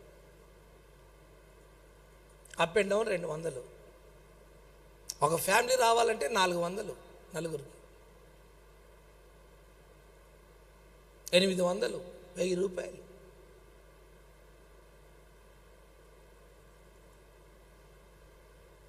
ప్రజలు తండోపతండాలుగా కదిలి వస్తారు. Amen, amen. మరి నేను బిర్యానీ పెట్టింది లేదు, పెద్దగా స్వస్థత ప్రార్థనలు చేసింది ఏమి లేదు, బ్యాగులు పంచింది లేదు, మభ్య పెట్టే మాటలు చెప్పింది. ఇప్పుడు స్టార్టింగ్ నుంచి, ఇప్పుడు ఆరాధన స్టార్ట్ అయింది, ప్రసంగం స్టార్ట్ అయింది కదా, అప్పటి నుంచి ఇప్పటి వరకు మీకు మభ్య పెట్టి ఏమని చెప్పానా? మీరు మధ్యలో లేచిపోయేటట్టే చెప్పాను. ఆమేన్. మరి ఇలా చెప్పిన ప్రజలు వస్తున్నారే. సత్యం, సత్యాన్ని ఎవరేమి చేయలేరు. సత్యం గ్రహించండి, సత్యం మిమ్మలను స్వతంత్రులుగా చేస్తుంది.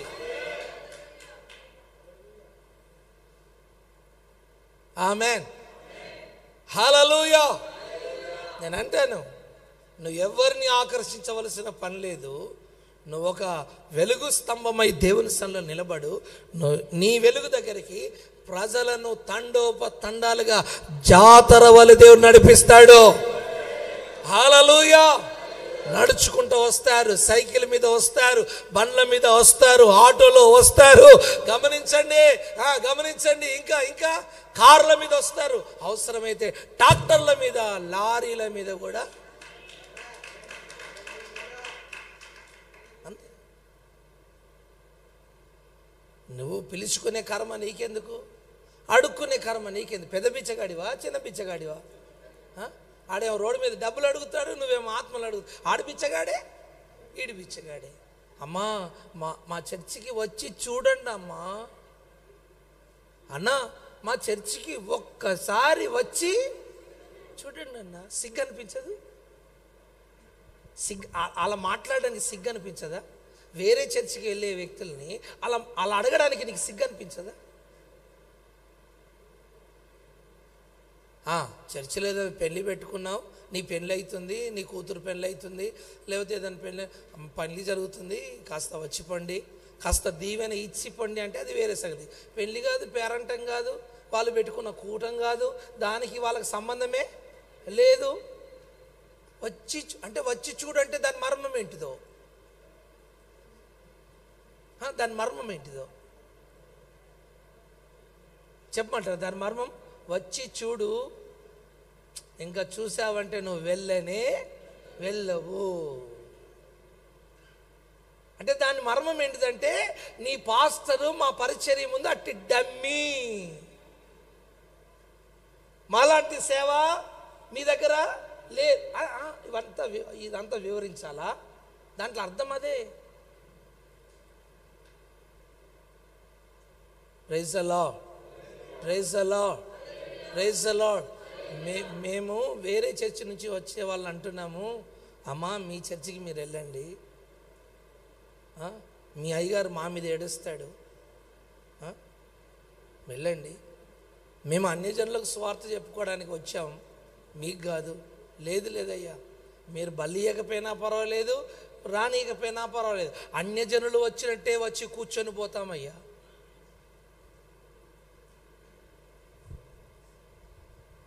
అలా కొన్ని కుటుంబాలు వచ్చి కూర్చొని వాక్యం మీద వెళ్తుంటారు. మేము అంగీకరించము వాటిని. నేనంటాను, ఎవరి పరిచర్య మీద, ఎవరి ఆత్మ మీద ఆశలు పెంచుకోకు. నువ్వు ఒక వెలుగు స్తంభమై నిలబడంతే. అంతే. అన్యజనుల మధ్యలో చీకట్లో ప్రకాశిస్తున్న ఒక దీవిటి వలె ఉండు, చాలంతే. ప్రభు ఖచ్చితంగా చీకట్లో, ఆ చుట్టుపక్కల చీకట్లో ఉన్న పురుగులన్నీ కూడా, గద్దలన్నీ కూడా దేవుడు నీ దగ్గరికి, నీ వెలుగు దగ్గరికి పంపిస్తాడు. వారికి నువ్వు వెలుగును, త్రోవను చూపిస్తావు, వారు నీ సంఘములో స్థిరపడిపోతారు. దేవునికి మహిమ కలుగునుగాక. హల్లెలూయా. చీకటి సంబంధమైన లోకములోకి వెళ్ళకు. ఆ లోక సంబంధమైన చీకటి కార్యాలు చేయకు, వాటికి దూరంగా ఉండు. ఆ రాజకీయాలకు దూరంగా ఉండు, అన్య ఆచారాలకు దూరంగా ఉండు. అన్య ఆచారాలను కూడా, ఇది ఒక అన్య ఆచారం అండి, ఇది ఒక అన్య ఆచారం. అన్య ఆచారాన్ని యేసయ్యా దీన్ని పరిశుద్ధపరచు, దీన్ని రక్తంగా మార్చు, దీన్ని కడుగు నాయనా, బాగా కడుగు నాయనా, యేసునామమున అడుగుచున్నాము తండ్రి. ఈ అన్యాచారం ఇప్పుడు నీ ప్రార్థన ద్వారా పరిశుద్ధమైన ఆచారంగా మారుతుందా? అలానే దయ్యానికి కూడా ప్రార్థన చేయి. ప్రభా, ఈ దయ్యాన్ని దేవదూతగా మార్చు, ఈ ఘట సర్పాన్ని దేవదూతగా మార్చు, ఈ సైతాన్ని దేవదూతగా మార్చు, యేసునామమున అడుగుచున్నాము. అదంటది, ఒరే మెంట్లోడా, నేను ఒకప్పుడు దేవదూతని రా, నువ్వు ఇలాంటి 1000 తపస్సుతో కూడిన ప్రార్థనలు చేసిన నేను మారే రకము కాదురా. నేను మారను కానీ నిన్ను మాత్రం మార్చేస్తాను రా. ఈరోజు జరుగుతున్న కార్యం ఏంటంటే అన్య ఆచారాలను ఏం చేస్తున్నారు? ప్రార్థన ద్వారా పరిశుద్ధమైన ఆచారాలుగా మార్చడానికి ప్రయత్నం చేస్తున్నారు. సాధ్యమా? కాదు కదా. ఏమనంటే నీళ్లను ద్రాక్షారసముగా మార్చిన దేవుడు. రైట్, ఓకే, ఇది బాగుంది. నేను ఇప్పుడు ఇలా విషయం కలిపి నీకు ఇస్తా, ప్రార్థన చేసుకొని నువ్వు ద్రాక్షారసం అని తాగు. మరి నీళ్ళని ద్రాక్షారసంగా మార్చిన వాడు ఈ విషయాన్ని అమృతంగా మార్చలేడా?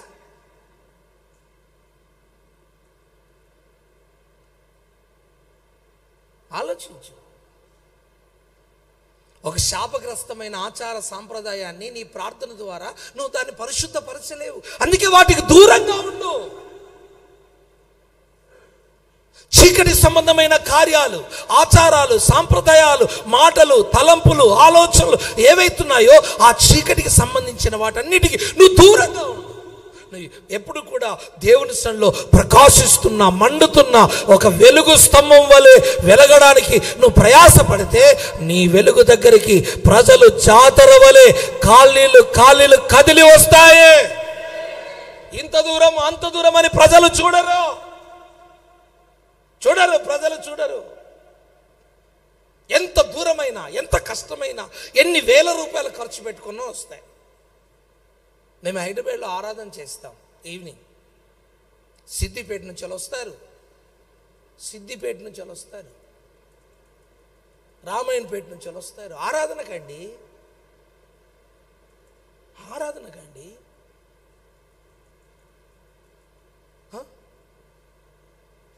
మేము రమ్మన్నామా?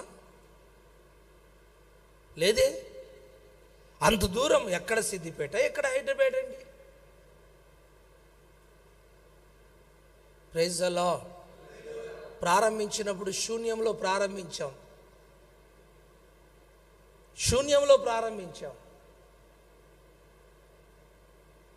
ఈరోజు హైదరాబాద్లో ఈ హాల్ అంతా నిండిపోయే ఆత్మల్ని దేవుడు ఇచ్చేసాడు.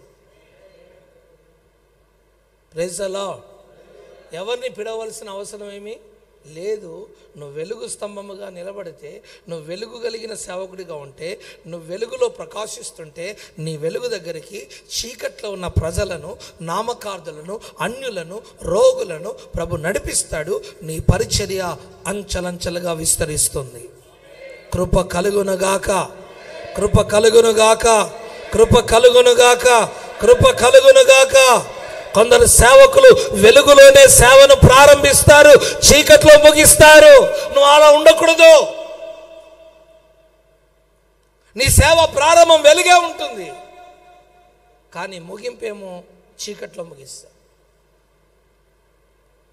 ప్రారంభంలో మంట, ప్రారంభంలో అగ్ని, ప్రారంభంలో ఆసక్తి, ప్రారంభంలో తృష్ణ, దాహం, వైరాగ్యం, ప్రతిష్ట.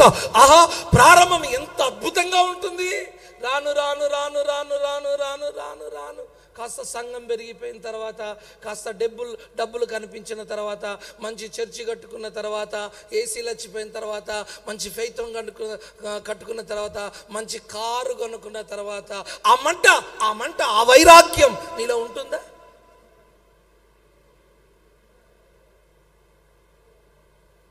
తక్కువైపోతుంది. ఆసక్తి రాను రాను తగ్గిపోతుంది. ఆ వెలుగు రాను రాను తగ్గిపోతుంది. ఒకసారి పరీక్షించుకోండి. అందుకే ప్రకటన గ్రంథంలో చూస్తున్నాం, నువ్వు వెచ్చగానైనను మధ్యలో ఉంటే నీ మీద నేను ఉమ్మి వేస్తానన్నాడు కదా. నేను ఒకసారి ప్రశ్నించుకోండి, ప్రారంభంలో మీరు సేవ ప్రారంభించినప్పుడు ఉన్న మంట మీకు ఇప్పుడు ఉందా? ఆ వైరాగ్యం మీకు ఇప్పుడు ఉందా? ఆ పరిశుద్ధత మీకు ఇప్పుడు ఉందా? ఆ ప్రతిష్ఠ మీకు ఇప్పుడు ఉందా?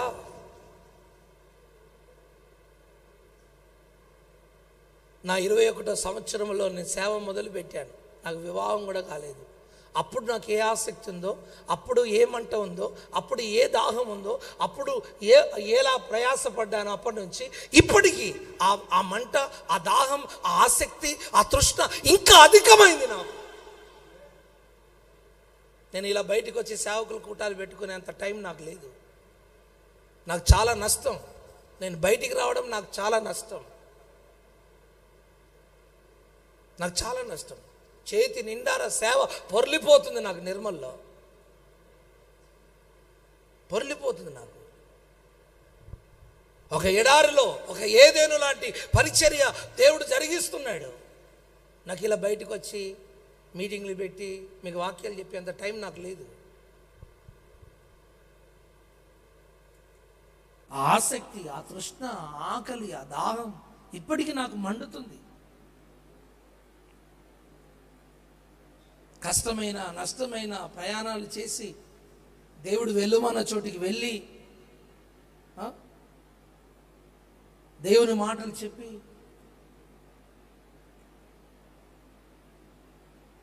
ఎందుకు ఆ ఆసక్తి, ఆ మంట తగ్గలేదు, ఆ దాహం తగ్గలేదు, ఆ తృష్ణ తగ్గలేదు. ఇప్పుడు నా స్థాయిలో మీరున్న సేవకులైతే మిమ్మల్ని కలవడానికి మీకు పిఏ, కలవడానికి వచ్చిన వాడు ఆరిపోయి చల్లారిపోయి చచ్చిపోయి బొందలో పెట్టిన తర్వాత కలుస్తారు. మీరు నాకు ఇచ్చిన పరిచర్య స్థానంలో మీరుంటే అర్థమైందా?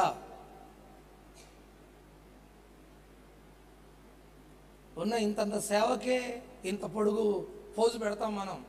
మరి నేనెంత పొడుగు పెట్టాలి పోజు? నేనెంత పొడుగు పెట్టాలి పోజు?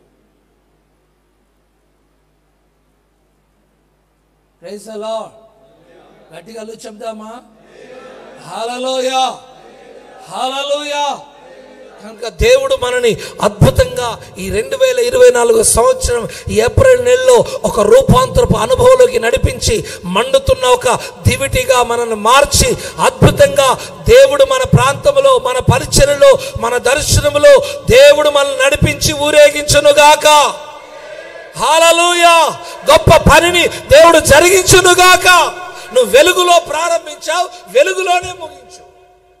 దినదినం ఆ వెలుగు ఎక్కువ కావాలి, ఆ మంట ఎక్కువ కావాలి, ఆ దాహం ఎక్కువ కావాలి.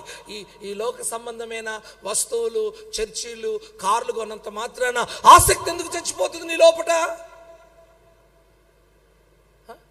నీకు ఆ కారం మెతుకులతో తిన్నప్పుడే బాగున్నావే నువ్వు, బిర్యానీ తిన్న తర్వాత చెడిపోయావు నువ్వు. దేవుడు అప్పుడప్పుడు అనుకుంటా, నేను ఈ బిర్యానీ పెట్టి తప్పు చేసిన నేను, వీనికి అదే కారం పొడి బాగుండేది, అప్పుడే బాగా పర్ఫెక్ట్గా సేవ చేశాడు, వీనికి బిర్యానీ పెట్టి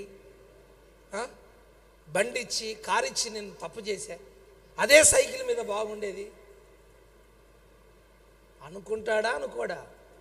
చెప్పండి. నేనంటాను మారకు, సంఘం పెరిగితే మారకు, డబ్బులు చేతికి వస్తే మారకు, అర్థమైందా? కారు కొంటే మారకు, అర్థమైందా? మారకు. అలానే ఉండు, నువ్వు అలానే ఉండు. ఎందుకు మారుతావు? ఊసరి వెళ్తిరాగా ఊకే. మారు మనసు ఎన్నిసార్లు పొందాలి మనం? చెప్పండి. దేవుడు మనల్ని ప్రమోట్ చేసినప్పుడల్లా మారు మనసు పొందాలా? దేవుడు మనల్ని ఎదిగించినప్పుడల్లా మారు మనసు పొందాలా? ఎలా ఉన్నావో అలా ఉండు. ఆమేన్. గట్టిగా చెప్దామా? హల్లెలూయా. ఆ సొలొమోను ఉన్నాడే, బైబిల్లో సొలొమోను మహారాజు ఉన్నాడే, ఎంత అద్భుతమైన పరిచర్య చేస్తున్నాడండి. రాను రాను రాను చాలానే బాగానే చేశాడు, మందిరం కట్టాడు, ప్రతిష్ఠించాడు. అతను ప్రార్థన చేస్తే మహిమ దిగి వచ్చింది, తేజస్సు దిగి వచ్చింది, షకీనా మహిమతో మందిరం నింపబడింది. అంత అద్భుతమైన ప్రార్థన, అంత ఆత్మ సంబంధమైన ప్రార్థన, చాలా అద్భుతంగా ఉంది. ఇంకా ఈ కార్యక్రమాలు అయిపోయాయి. అయిపోయిన తర్వాత అయ్యగారు మెల్లగా పరమగీతంలోకి వెళ్ళిపోయాడు. ఏ గీతం? పరమగీతంలోకి వెళ్ళిపోయింది.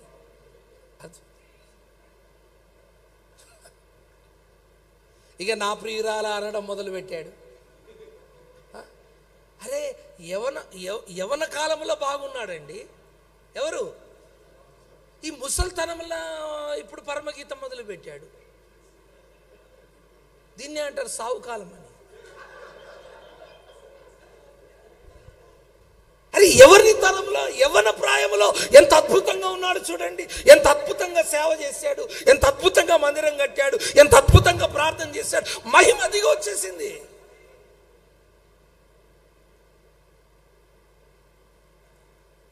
ఆ మధ్యలో 20 నేను సేవ ప్రారంభిస్తున్న దినాల్లో ఒక సిస్టర్ వచ్చింది, యవనస్తురాలు వచ్చి, పాస్టర్ గారు ఒక పరిచారుడు కాళ్ళు ఒత్తుతున్నాడు.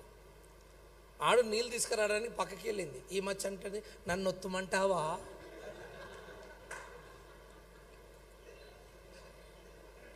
ప్రభువా ఈ మెంటల్ ఎక్కడి నుంచి వచ్చింది నాయనా?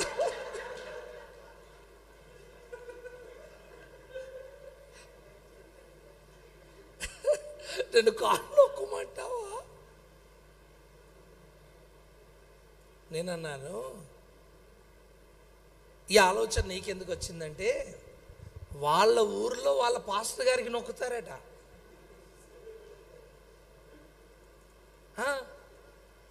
ఏం జరిగింది తెలుసా? పాస్టర్ గారు ఆల్ నైట్ ప్రేయర్ అని పెట్టి ఆయనెత్తు కొడుకుంటే, ఆయన పిల్లలుంటే ఆల్ నైట్ అని ప్రేయర్ పెట్టి ఆల్ నైట్లో ఈయన పరమగీతం పాడి ఈయన చెన్నై పారిపోయారు. మీకు ఎందుకు ఈ మాటలు చెప్తున్నానంటే మీరు జాగ్రత్తగా ఉంటారు. అర్థమైందా? డబ్బు, స్త్రీ, పేరు ప్రఖ్యాతులు, ఘనతలు, వీటి కోసం మనం ప్రాకులాడితే ఏదో ఒక రోజు భ్రష్టులం అయిపోతాం. వీటికి నువ్వు ఎంత దూరంలో ఉంటే నీకు అంత క్షేమం కలుగుతుంది. ఆమె హల్లెలూయా. అంత క్షేమం కలుగుతుంది నీకు. చూడండి, ఇప్పుడు సొలొమోను ఎక్కడికి వెళ్ళిపోయాడు చూడండి, విగ్రహారాధన వైపు వెళ్ళిపోయాడు.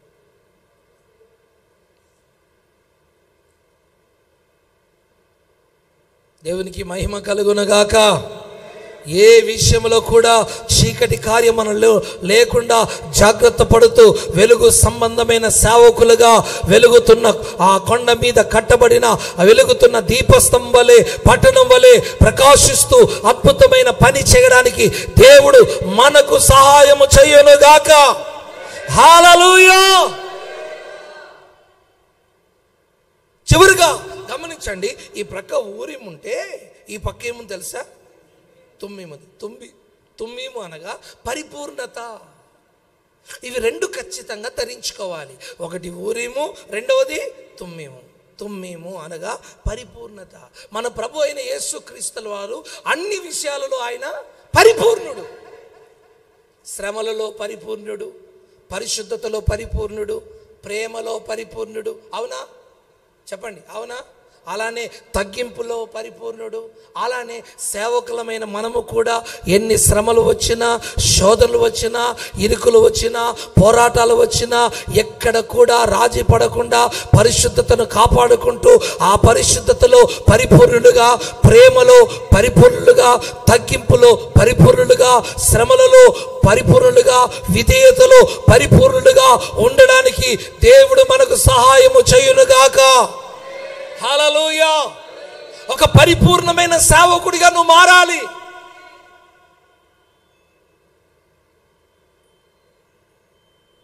ఎందుకు? యేసు ప్రభు ప్రేమలో పరిపూర్ణుడు. ఆ యేసు ప్రభు యొక్క స్వార్థను ప్రకటిస్తున్న నీవు కూడా యేసు వలె ఒక పరిపూర్ణమైన సేవకుడిగా నువ్వు మారాలి. ఆమేన్. అందుకే ఎపిసి గ్రంథంలో చూస్తాం కదా, క్రీస్తు యేసుకు కలిగిన కాదు క్రీస్తు యేసుకు సమానమైన అలా చదవండి ఆ మాట. క్రీస్తు యేసుకు సమానమైన సారూప్యము గలవారగునట్లు 4:12 ఎపిసి 4:12. మనమందరము క్రీస్తునకు కలిగిన సంపూర్ణతకు ఆ మైక్ పెట్టు, సమానమైన సంపూర్ణత. మనం హలో చెక్. మనమందరము ఒక నిమిషం మైక్ లో చదవని. మనమందరము విశ్వాసం విషయంలోను దేవుని కుమారుని గూర్చిన జ్ఞాన విషయంలోను ఏకత్వం పొంది సంపూర్ణ పురుషుల మగమరకు అనగా క్రీస్తునకు కలిగిన సంపూర్ణతకు సమానమైన సంపూర్ణత కలవారమగు వరకు. చాలు, ఆ మాట చాలు, అక్కడ వరకు చాలు. ఏమని రాస్తుంది అక్కడ? క్రీస్తునకు కలిగిన సంపూర్ణతకు సమానమైన సంపూర్ణత సేవకులమైన మనకు కలగాలి. ఆమేన్, ఆమేన్, ఆమేన్, హల్లెలూయా. యేసయ్య ఎలా సంపూర్ణుడో మనము కూడా అదే సంపూర్ణతలోకి ఎదుగుదుముగాక. హల్లెలూయా. నువ్వు సంపూర్ణుడిగా మారినప్పుడే నీ దగ్గర ఉన్న విశ్వాసులను కూడా సంపూర్ణులుగా నువ్వు మార్చగలవు. అవునంటారా కాదంటారా? కాస్త గట్టిగా చెప్పండి. నేనేమన్నా జక్కయ్య కథ చెప్తున్నానా? వాక్య సత్యం, ఉపదేశ సత్యం ఇది. టైంపాస్ సేవ చేయకండి, టైంపాస్ సేవ చేయకండి. నిన్ను పిలిచిన వాడు ఒక ఉద్దేశంతో పిలిచాడు, ఒక ఆలోచనతో పిలిచాడు, ఒక చరిత్రను సృష్టించడానికే దేవుడు నిన్ను పిలిచాడు.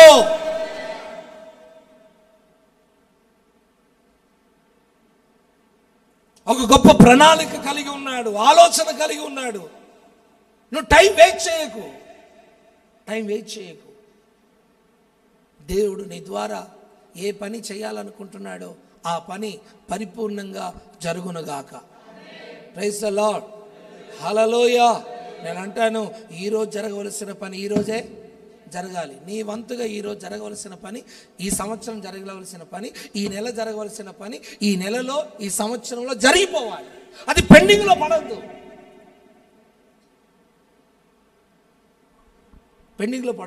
ఆ పని జరిగిపోవాలి.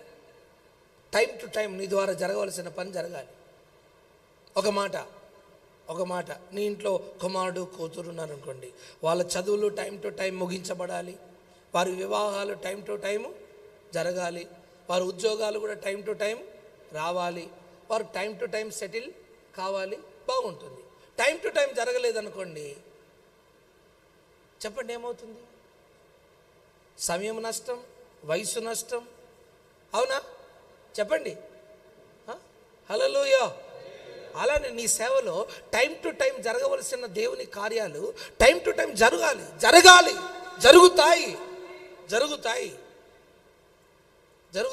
నువ్వు అలా పర్ఫెక్ట్గా నువ్వు దేవుని సన్నిధిలో నిలబడగలిగితే అలా జరుగుతాయి.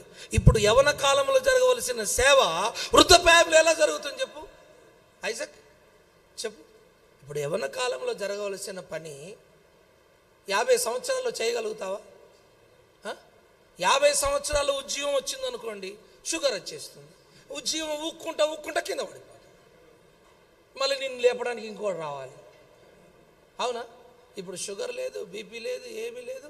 ఇప్పుడు యవన కాలంలో ఇప్పుడు జరగవలసిన పని ఇప్పుడే జరగాలి. నేనంటాను, శారమ్మకి ఇస్సాకు యవన ప్రాయంలో పుడితే వేరు, వృద్ధ ప్రాయంలో పుట్టడము వేరు. ఆ పెరుగుతున్నప్పుడు శారమ్మని ఇస్సాకు అన్నాడట, మమ్మీ నన్ను కాళ్ళ మీద ఎక్కించుకొని ఊపవే అన్నాడట. ఎవరిని? అమ్మని అడిగిందా? ఇప్పుడు పండుకొని పిల్లల్ని ఇలా కాళ్ళ మీద పెట్టుకొని ఇలా ఊపుతారు కదా, అవునా? చెప్పరే. బిడ్డ మీద పండుకొని కాళ్ళ మీద కూర్చొని పెట్టుకొని కాళ్ళని ఇలా ఊపుతారా లేదా? ఇప్పుడు సారం ఎక్కడ ఊపేది?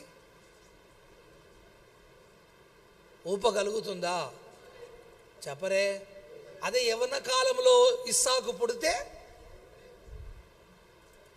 వాడు కళ్ళు తిరిగి కింద పడేంత వరకు ఊపగలుగుతుంది. కానీ ఇప్పుడు శారం ఊపలేదు. ఎందుకు? బలం లేదు, శక్తి లేదు, వయసు లేదు. ఇప్పుడు ఊపింది అనుకోండి, ఇవే ఊపిపోతుంది పైకి. అందుకే నేనేమంటున్నాను, డోంట్ వేస్ట్ యువర్ టైం. మీ సమయాన్ని వేస్ట్ చేయకండి. అర్థమైందా? మీ సమయాన్ని సద్వినియోగం చేసుకొని రైట్ టైం ప్రభు మిమ్మల్ని వాడుకునే ఈ సమయంలో మీరు బలంగా దేవుని చేతిలో వాడబడుదురుగాక. యవనస్తులైన సేవకులు జాగ్రత్తగా ఈ మాటలు వినాలి. ఇది మంచి సమయం. దేవుడు మిమ్మల్ని వాడుకోవడానికి మంచి సమయం. వాడబడు, దేవుని సేవలో వాడబడు. పగటి కలలు కనకు సేవలో, పగటి కళలు కనుక ఆ సేవకుని చూసి, ఈ సేవకుని చూసి, వారిని చూసి, ఫారినర్స్ని చూసి, ఇండియా వాళ్ళని చూసి, రాజమండ్రిలో ఏం జరుగుతుంది, హైదరాబాద్లో ఏం జరుగుతుంది, అక్కడ ఏం జరుగుతుంది, ఇక్కడ ఏం జరుగుతుంది, ఇవన్నీ చూసి కాపీ కొట్టకు. ప్రభు నిన్ను ఏ ఉద్దేశంతో పిలిచాడో ఆ ఉద్దేశంలో నిలబడి చక్కగా బైబిల్ చదువుకుంటూ, మన పితరుల పట్ల ఎలాంటి కార్యాలు జరిగాయో ఆ కార్యాలను ధ్యానిస్తూ నీవు ఒక అద్భుతమైన అగ్ని లాంటి సేవకుడిగా మారి దేవుని సెల్లో నిలబడగలిగితే ఎవరు చేయలేని పని నువ్వు చేయగలుగుతావు. హల్లెలూయా. ఎక్కడ జరగని సేవ నీ దగ్గర జరుగుతుంది. అప్పుడు అందరూ ఈ వైపు చూస్తున్నవారు నీ వైపు చూస్తారు. నీ వైపు చూడగలగాలి. మా వైపు ఎంతమంది చూస్తారో? ఎక్కడో అడవిలో జరుగుతున్న పరిచర్య, తెలంగాణలో బార్డర్లో జరుగుతున్న పరిచర్య ఎంతమంది చూస్తారో మా వైపున, నా వైపున. నెలకు 30 రోజులుంటే నాకు వచ్చే సభలు ఎన్ని తెలుసా? 100కు పైన సభలు వస్తాయి నాకు. ఒక నెలకు 100 సభలు చేయగలుగుతామా? పొద్దున్న లేచినప్పటి నుంచి ఇప్పుడు 7-8 ఫోన్లు సభలకు. ఒక్క రోజుకి ఇంచుమించు 10, 15, 20 సభలకు డేట్స్ వస్తాయి ఫోన్లు. నేనంటే నువ్వు ఇతరుల వైపు చూడడం కాదు, నీ వైపే అందరూ చెప్పరే. లేదా ఎప్పుడు బిత్తిరి సూపులేనా, పక్క సూపులేనా? చూడాలి. నిన్ను పిలిచిన పిలుపు అలాంటిది. నిన్ను సాధారణమైన పిలుపుతో దేవుడు పిలవలేదు, ఉన్నతమైన పిలుపుతో దేవుడు పిలిచాడు, పరసంబంధమైన పిలుపుతో దేవుడు పిలిచాడు. ఈరోజు వాడబడుతున్న సేవకుని ఏ పిలుపుతో పిలిచాడో, ఏ నోటితో పిలిచాడో అదే నోటితో నిన్ను పిలిచాడు. నువ్వు నిలబడు. నరపుత్రుడా, నువ్వు చక్కగా నిలబడు. నేను నీతో మాటలాడవలసి ఉంది. నువ్వు నిలబడంతే, బెండ్ కాకు. దేనికి, డబ్బుకు, స్త్రీకి, ఘనతలకు దేనికి తల వంచకు. దేనికి తల వంచకు. తిండిపోతుగా, తాగుబోతుగా, నిద్రపోతుగా ఉండకు. దేనికి బెండ్ కాకు. పర్ఫెక్ట్గా నిలబడు. దేవుడు నిన్ను వాడుకుంటాడు. కృప మీ ఎడల విస్తరించునుగాక. గట్టిగా చెబుదామా? హల్లెలూయా. అంతేకాదు, ఈ సమయాలు ఎలాంటి వాడు తెలుసా? చదవండి, ఆ మాట చదవండి, నేను ముగిస్తున్నాను. 1 సమూయేలు 12వ అధ్యాయం 3వ వచనం చూడండి. 1 సమూయేలు 12, 3వ వచనం.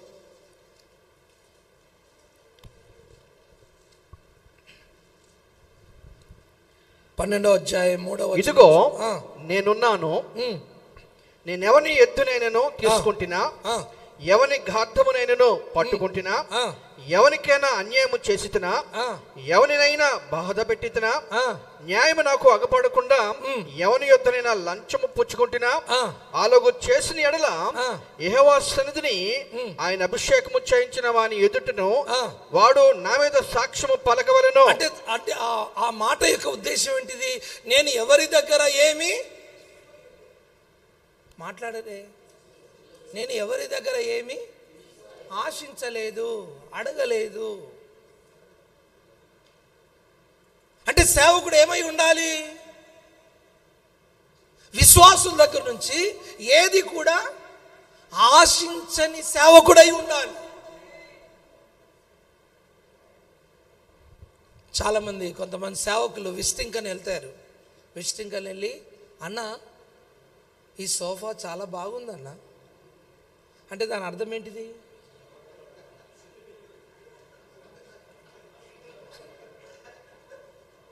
అర్థాలు ఇచ్చి చెప్పేది నువ్వే కదా. నువ్వు ఏది మాట్లాడినా అర్థం పర్థం లేకుండా మాట్లాడవు కదా. ప్రకటన గ్రంథం 7 ముద్రలు ఇప్పింది నువ్వే కదా. అంటే ఏంటిది? ఈ సోఫా, ఈ చైర్ బాగుందన్నా, చాలా మెత్తగా ఉందన్నా, అన్నా నడిస్తే నడుస్తుందన్నా, ఊపితే ఊగుతుందన్నా, చాలా మెత్త అన్న. ఇది చర్చిలో ఉంటే మంచిదన్నా.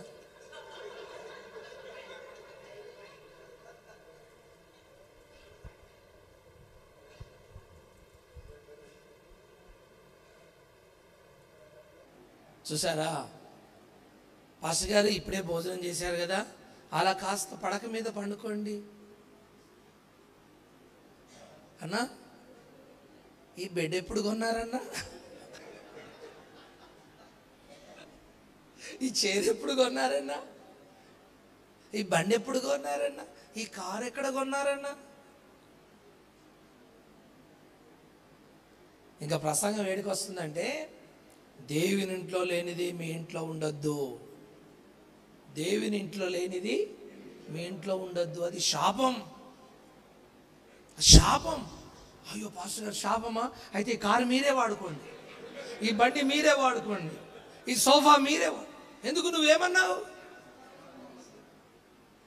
వారు అప్పుడప్పుడే అన్య కుటుంబం నుంచి మారి వచ్చిన కొత్త విశ్వాసులు. నేనంటాను, నీకేదైనా అవసరం ఉంటే నీ అవసరత దేవుడే తీర్చాలి. ఆమేన్. నీవు చెప్పకముందే విశ్వాసులకు అవసరత దేవుడు చెప్పి, వారంతట వారు ప్రేరేపించబడి ఏదైనా కానుక తీసుకొస్తే అది దేవుడు పంపించాడని అర్థం. నువ్వు అడగడం ఏంటి?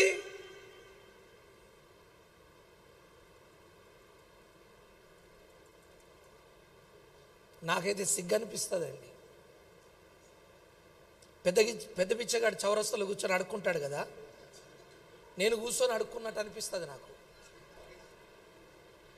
అంటే అట్లా యాక్షన్ చేసి చూడండి ఒకసారి, కళ్ళు మూసుకొని.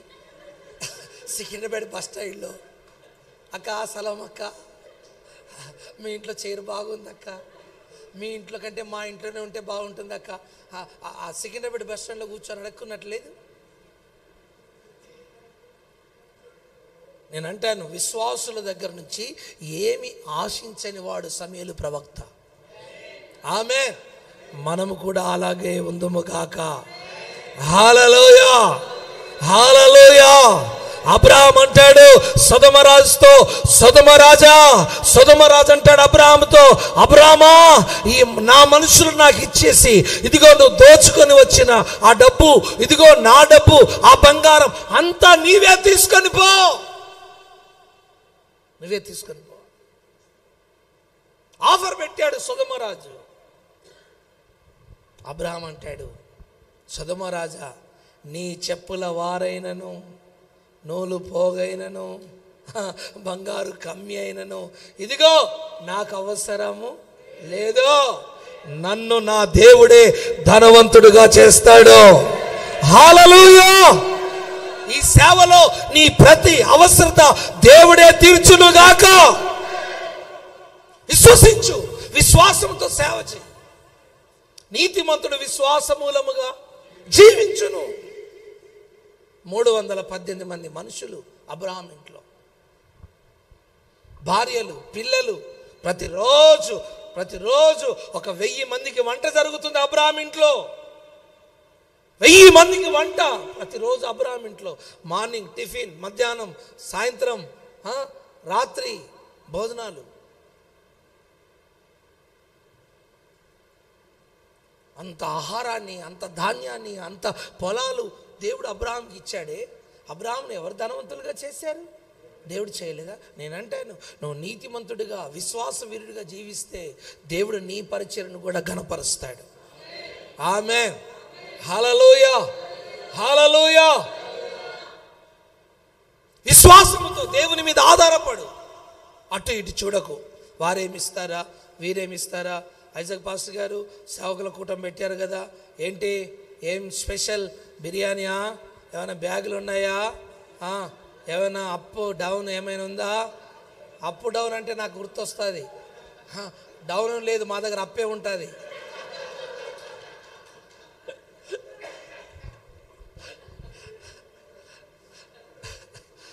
ఆమేన్. నువ్వేమో అడుక్కుంటున్నావేంటి? మీరు రాజులైనా నువ్వు అప్ అండ్ డౌన్ ఎలా అడిగావు? నువ్వు చెప్పు. నువ్వు రాజు అయిన యాజక సమూహం కదా, నువ్వు బ్యాగ్ ఎట్లా అడిగావు చెప్పు. నేనంటాను, ఇంకా కూటం పెట్టిన వాళ్ళకు కానికిచ్చిపోవాలి. భోజనం పెట్టినందుకు ఏదో 10,000 20,000 ఖర్చు అవుతుంది కదా ఇక్కడ. అవునా? అవునా కాదా? ఎక్కడో పెళ్ళికి వెళ్తే కట్నం పెడతావు కదా, అది లాభం లేదు. ఇక్కడ సేవకునికి ఇక్కడ జరిగిన మీటింగ్ దీవెనంతా నీకు వస్తుంది. రాదా? రాదా? రాదా? వస్తాడు. ఇంతమంది సేవకులు భోజనం చేసినప్పుడు ఆ దీవెన ఎంబడి రాదు. అది అది ఆమేన్, ఆమేన్, హల్లెలూయా. 24 గంటలు ఫోన్ చేసి ఇదే అడుగుతారు. మీటింగ్ పెట్టారు కదా, ఏమైనా అప్ అండ్ డౌన్ ఇస్తారా? డీజిల్ పోయిస్తారా? ఏమైనా ఛార్జీలకు డబ్బులు ఇస్తారా? పెద్ద బ్యాగ్ ఇస్తారా? పెద్ద పెట్టెలో పెడతారా? దేవునికి స్తోత్రం. ఇవన్నీ వ్యర్థమైన ఆలోచనలు. చూసారా? దాని ద్వారా మన సేవ ఇంకా శాపంలోకి వెళ్ళిపోతుంది. నేను అంటాను, తీసుకొనుట కంటే పుచ్చుకొనుట కంటే ఇచ్చుట మేలు. వెదజల్లి అభివృద్ధి పొందిన వారు కలరు. వెదజల్లు నువ్వు. Praise the Lord. కృప విస్తరించునుగాక, సహాయము కలుగునుగాక. విశ్వాసం దగ్గర నుంచి ఏం ఆశించకు. నీ అవసరతలన్నీ దేవుడే తీరుస్తాడు, నీ అక్కర్లని దేవుడే తీరుస్తాడు. ఈరోజు వరకు ఈ సేవలో 30 సంవత్సరాలు అయింది నేను సేవకు వచ్చి. అర్థమైందండి? 30 సంవత్సరాలు నా సేవలో నేను కానుక కూడా పట్టలేదు మా చర్చిలో. కానుక ఇప్పుడు మా విశ్వాసులకు ఇప్పుడు 30 సంవత్సరాల తర్వాత కానుక ఇవ్వడం నేర్పిస్తున్నాం. ఇప్పుడు కానుక పాఠం లేదు. ప్రేరేపించబడిన వారు ఇవ్వండి అని అంటున్నాం, అంతే. ఇప్పుడు 30 సంవత్సరాల తర్వాత. మరి 30 సంవత్సరాలు సేవ ఎట్లా చేశాం మేము? మందిరాలు ఎలా కట్టాం? విశ్వాసంతో చేశాం.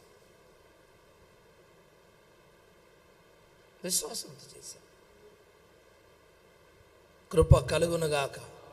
ఒక చిన్న స్థలం కొనుక్కోవడం కష్టం అక్కడ. అలాంటిది ఒక అద్భుతమైన పనిని దేవుడు అక్కడ జరిగిస్తున్నాడు. ఏం ఆశపడకండి, మీ ఆశ అంతా యేసయ్య మీదనే ఉండాలి. హల్లెలూయా. ఒక పాట ఉంది కదా, నా ఆశలన్నీ నీ మీదనే తీర్చవా ప్రభు, నా ఆశలన్నీ నీ మీదనే తీర్చవా ప్రభు. విరిగిన హృదయం నలిగిన మనసు, విరిగిన హృదయం నలిగిన మనసు. పాడండి, వస్తే పాడండి. ఆ పాట వచ్చిన వాళ్ళు పాడండి.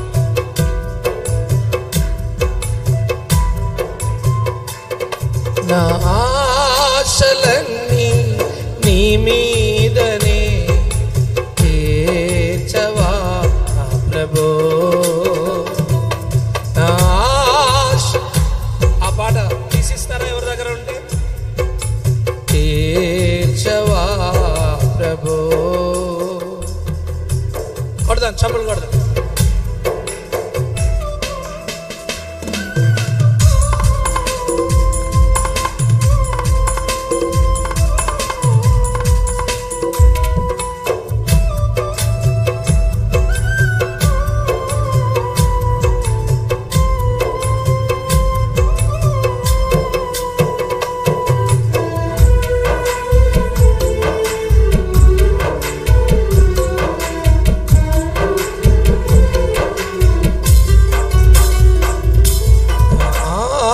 ఆశలన్నీ నీ మీదనే తీర్చవా ప్రభో, నా ఆశలన్నీ నీ మీదనే తీర్చవా ప్రభో. నిరీక్షణ కలిగి ఎదురు చూచుచుంటిని, నిరీక్షణ కలిగి ఎదురు చూచుచుంటిని, ఆశలన్నీ నీ మీదనే తీర్చవా ప్రభో. మండుచున్న సంగములను ప్రభు కొరకై కట్టెదా, కోట్లాది ఆత్మలను సిలువ చెంత చేర్చెదా. మండుచున్న సంగములను ప్రభు కొరకై కట్టెదా, కోట్లాది ఆత్మలను సిలువ చెంత చేర్చెదా. దిక్కులేని వారికి ఆదరణగా నుండెదా, దిక్కులేని వారికి నుండెదా. కడవరకు నీ ప్రేమ లోకమంత చాటెదా, కడవరకు నీ ప్రేమ లోకమంత చాటెదా. నా ఆశలన్నీ నీ మీదనే తీర్చవా. పాడాలి. నా ఆశలన్నీ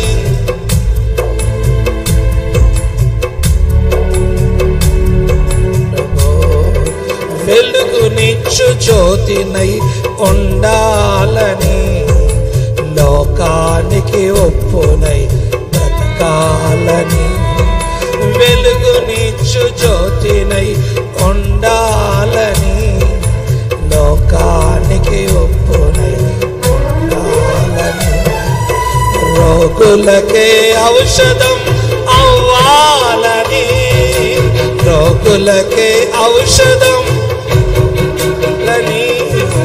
జీవజలపు నదిగా నేను ప్రవహించాలని, జీవజలపు నదిగా నేను ప్రవహించాలని. ఆశలన్నీ నీ మీదనే తీర్చవా ప్రభో. నా ఆశలన్నీ నీ మీదనే తీర్చవా ప్రభో. ఆమేన్. ఎవరి మీద ఆశ? మన ఎమ్మెల్యే మీద, మన ఎంపీ మీద. ఎలక్షన్స్ వచ్చినాయంటే పాస్టర్లకు పండుగ, కలెక్షన్ చేసుకోవడానికి. మా దగ్గర ఇంతమంది ఉన్నారు, మా దగ్గర అంతమంది ఉన్నారు. లేని లిస్టు తయారు చేస్తాడు, లేని లిస్టు తయారు చేస్తాడు అయ్యగారు, లేని లిస్టు తయారు చేస్తాడు ఇంత పొడుగ్గా. ఆ చర్చి నెంబర్లను కూడా ఈ చర్చిలో కలిపేస్తాడు, ఈ చర్చి ఆ చర్చిలో కలిపేస్తాడు. వీళ్ళందరూ మా వాళ్ళే అని నిలబడతాడు. సార్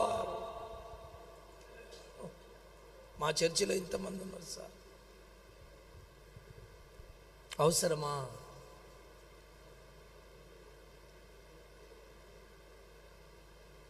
మా దగ్గర మంత్రివర్యులు ఉంటారు మా చర్చి వెనకనే.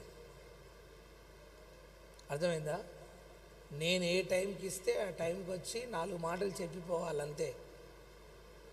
ఆయన నాకు టైం ఇవ్వడు, నేను టైం ఇస్తా. నేను ఇచ్చిన టైంకి రావాలి.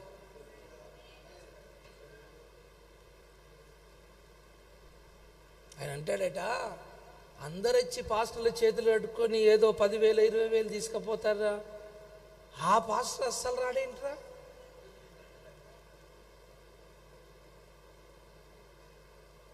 చెప్పు, ఆయన ఇచ్చే 10,000 20,000 నీకు దేనికి సరిపోతాయి చెప్పు? అది ఆ పాపపు సొమ్ము వాణ్ణి ముంచి వీణ్ణి ముంచి సంపాదించిన ఆ పాపపు సొమ్ము ఈ పరిశుద్ధమైన సేవలు నీకు ఆశీర్వాదకరంగా ఉంటాయా? అది గవర్నమెంట్ ఇచ్చిన ఫండా నీకు?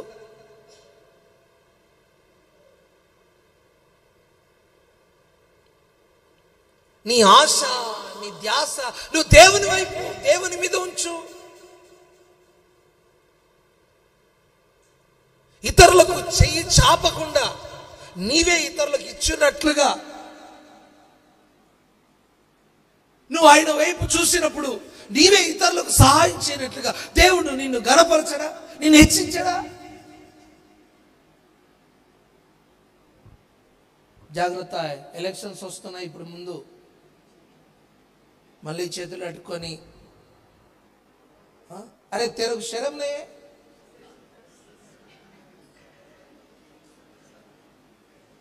సిగ్గు అనిపించదా?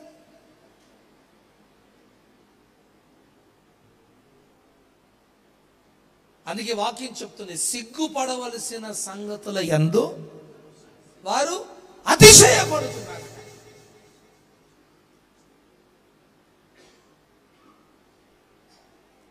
ఈ రోజుతో మనం పాతవి గతించెను,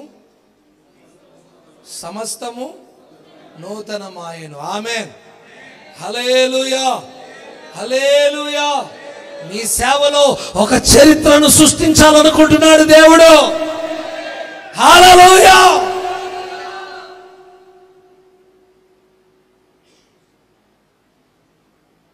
నీ సేవను నువ్వు ఊహించిన దానికంటే, తలంచిన దానికంటే అద్భుతంగా దేవుడు నేను ఆ ప్రాంతంలో వాడుకోవాలని దేవుడు ఆశపడుతున్నాడు, వాంఛిస్తున్నాడు. దేనికి తల వంచకు, దేని వైపు చూడకు. ఆ తుచ్చమైన ఆలోచన నీకు మైండ్లోకి రానివ్వకు. కావచ్చు సేవలో చాలా కష్టాలు ఉంటాయి, చాలా బాధలు ఉంటాయి, చాలా అవసరతలు ఉంటాయి. అయినా ఎన్ని కష్టాలు అవసరతలున్నా ప్రభు పాదాలు పట్టుకో. ఎందుకు తెలుసా? నీ ప్రతి సమస్యకు ఆయన పాదమే పరిష్కారం. అవునా కాదా? చెప్పాలి. నీ ప్రతి సమస్యకు ఆయన పాదమే పరిష్కారం. ఆమేన్, ఆమేన్, హల్లెలూయా, హల్లెలూయా. జరగండి. ఈ లోకంలో ఎన్నో సంఘటనలు, భయంకరమైన సంఘటనలు జరుగుతున్నాయి. నువ్వు అటువైపు ఇటువైపు చూడకుండా నువ్వు చక్కగా దేవుని సన్నిధిలో దేనిని ఆశపడకుండా నిలబడి, అంతే. నీ అవసరతలన్నీ అద్భుతంగా, నీకు చర్చి అవసరతలా, స్థలం అవసరతలా, లేక నీకు కావలసిన పిల్లలకు చదువులకు అవసరతలా, అన్నీ కూడా అవసరం అద్భుతంగా తీరుస్తాడు. చైతన్యలో ఫైనల్ ఇయర్ ఎగ్జామ్ రాయాలి మా బాబు. ఫైనల్ ఇయర్ ఎగ్జామ్ రాయాలంటే హాల్ టికెట్ తీసుకోవాలి. హాల్ టికెట్ తీసుకోవాలంటే మొత్తం ఫీజు మొత్తం కట్టాలి. 1,25,000 కట్టాలి. నా దగ్గర డబ్బులేం లేవు. నేను బయలుదేరి ఫ్లైట్ ఎక్కి నేను అటు కాకినాడ సైడ్ సభలకు వెళ్ళిపోయాను. అక్కడికి ఫోన్ వచ్చేసింది, కాలేజీ నుంచి ఫోన్ చేశారు, ఫీజు కడితే ఎగ్జామ్ రాయనిస్తాం, లేకపోతే లేదు.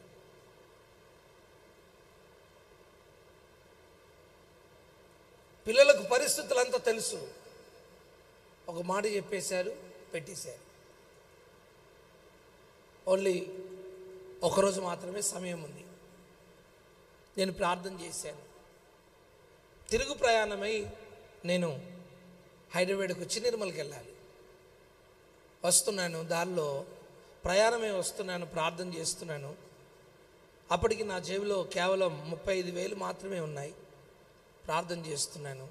దేవుని చిత్తం ఎలా ఉంటే అలా, ఏది జరిగితే జరుగుతుంది. బయలుదేరి వస్తున్నాను. మార్గ మధ్యంలో ఒక దైవజనుడు ఫోన్ చేశాడు నాకు. పాస్టర్ గారు, చాలా దూరం వచ్చారు మరి మీరు వెళ్తున్నప్పుడు మా ఫెయితం మా చర్చిని దర్శించి ప్రార్థన చేసుకోండి అని రమ్మన్నాడు. నాకు సమయం లేదు. అయినా దైవజనుడు ఎంతో బ్రతిలాడి చాలా రిక్వెస్ట్ చేశాడు. చాలా రోజుల నుంచి ఎదురు చూస్తున్నాడు నా గురించి. సరే వస్తానని వెళ్ళాను. వెళ్ళి భోజనం పెట్టాడు, ప్రార్థన చేశాను.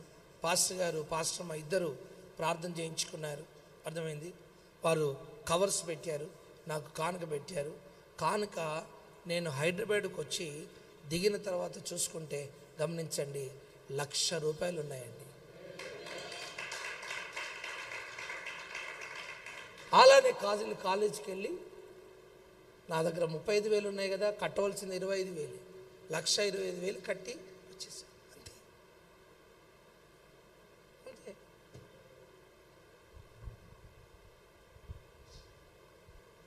దేవుని మీద నీ ఆశ పెంచుకో, ఆయన మీద ఆధారపడు. ఇలా చెప్పాలంటే కోకొల్లలుగా చెప్పగలను. నా అనుభవాలు నా గురించి చెప్పుకున్నట్టు ఉంటుంది. అందుకే నేను చెప్పను. ప్రతిరోజు అద్భుతాలు చూస్తాను సేవలో. ప్రతిరోజు అద్భుతంగా అవసరతలు తీరుతుంటాయి, అక్కర్లు అవసరతలన్నీ తీరుస్తుంటాయి. నేను ఒక కూల్ డ్రింక్ తాగాలంటే కూడా నేను కొనను, ఆశపడతాను. సాయంత్రానికి 1 గంటకు కూల్ డ్రింక్ వచ్చేస్తాను. అంతే, వచ్చేస్తుందండి. నిజం చెప్తున్నాను. ఒకసారి మొన్న రెడ్ బుల్ తాగాలనుకున్నాను, ఆశపడ్డాను, మర్చిపోయాను. ఆశపడి 2 రెడ్ బుల్లు తీసుకొచ్చాడు ఆయన. అంతే. ఒకసారి ఆశ పుట్టింది, చిన్న ఆశ. ఏంటిది? పల్లీలు తినాలని ఆశ పుట్టింది. ఆశ పుట్టడమే ఆలస్యం అండి. అర్థమైందా? ఒక వ్యక్తి ఎప్పుడు తీసుకురానోడు పల్లీలు తీసుకొచ్చాడు. అంటే నేను అంటాను, ఇంత చిన్న చిన్న ఆశని దేవుడు తీరిస్తే, మరి ఆత్మ సంబంధమైన ఆశ కలిగి ఉంటే దేవుడు తీర్చడా? నీ అవసరం తీర్చడా? తీరుస్తాడు ఖచ్చితంగా. అలాగున మీ సేవలో చెయ్యునుగాక. హల్లెలూయా. ఎఫోదును ధరించిన సేవకుడు, ఏది ఆశించని సేవకుడు. ఇంకా సమూయేలు గ్రంథంలో రాయబడిన మాట ఏంటంటే, ప్రార్థించే సేవకుడు ఈ సేవకుడు. ఆయన అంటాడు, మీకోసం ప్రార్థన చేయకుండా నేను ఉండను, మీకోసం నేను ప్రార్థన చేస్తాను, మీకోసం ప్రార్థన చేయకపోతే నాకు పాపం అవుతుంది అని ఇశ్రాయేలు ప్రజలందరి కోసం భారమైన హృదయంతో ప్రార్థన చేసిన దైవజనుడు సమూయేలు ప్రవక్త.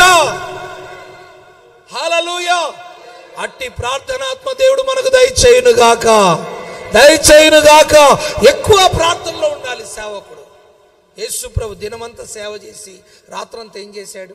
ప్రార్థన చేసి. ఎక్కువ సమయం ప్రార్థనకి.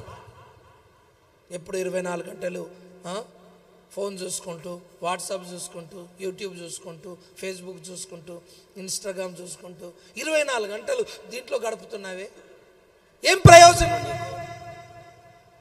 హాయిగారు ఏదో పోస్ట్ పెట్టాడు, తింటున్నది, భార్యను ముద్దు పెట్టుకుంటున్నది. ఈ పాస్టర్ గారికి ఏ ఫోటో పెట్టాలో కూడా తెలియదు. వీడో మెంటల్ పాస్టర్ గారు.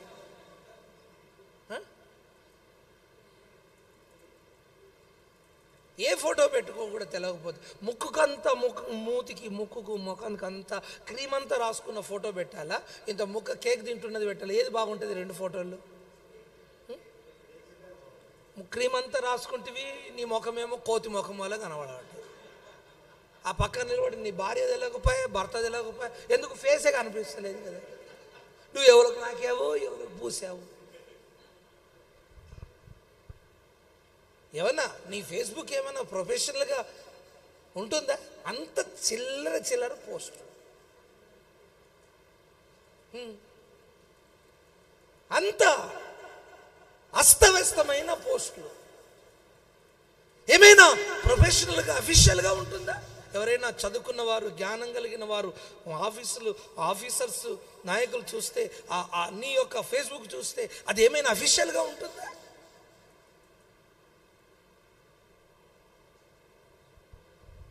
అక్కడే తెలిసిపోతుంది నువ్వు చిల్లర సేవకుడు అని. నువ్వు అలా ఎందుకు చేస్తావు? నువ్వు దాన్ని ఎంతవరకు వాడాలో అంతవరకే వాడు. అర్థమైంది? దాన్ని ఎంతవరకు యూజ్ చేయాలో అంతవరకు యూజ్ చేయి. మిగతా సమయం అంతా సేవలో ప్రత్యేకపరిచి, ఆ సేవలో ఎక్కువ సమయం ప్రార్థనలో ఉండు. నేను చెప్పింది ఏమైనా తప్ప? చెప్పు, తప్ప? ఆమేన్. నీకేమో నష్టమా? దీంతో ఉంటే నష్టం, కానీ ప్రార్థనలో ఉంటే నష్టమా నీకు?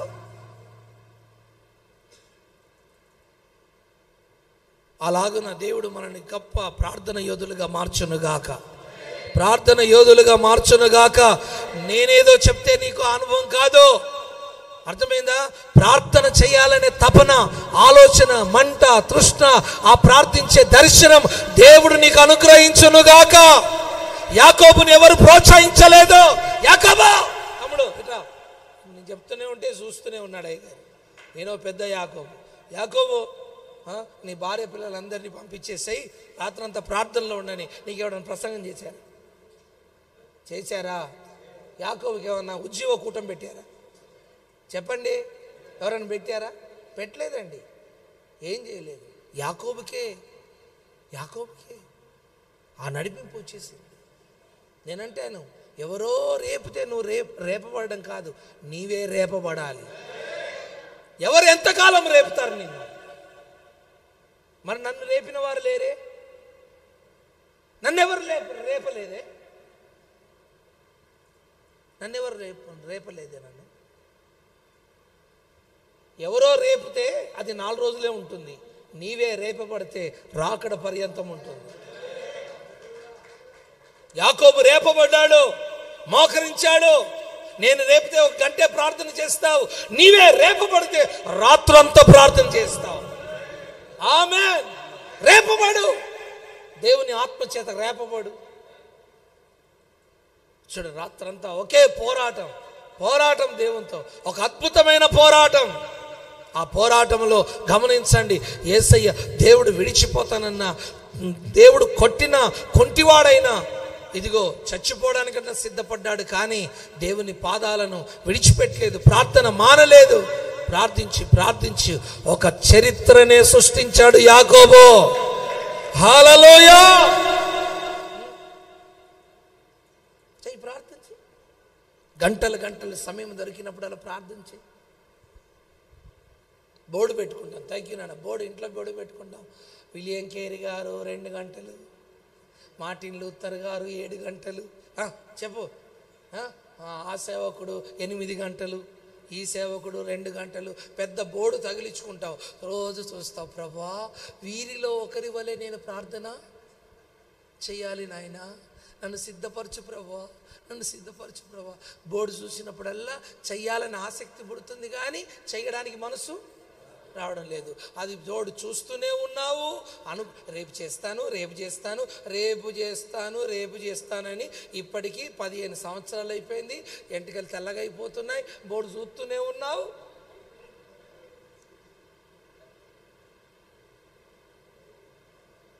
నువ్వు చేసింది లేదు, కార్యాలు జరిగింది లేదు.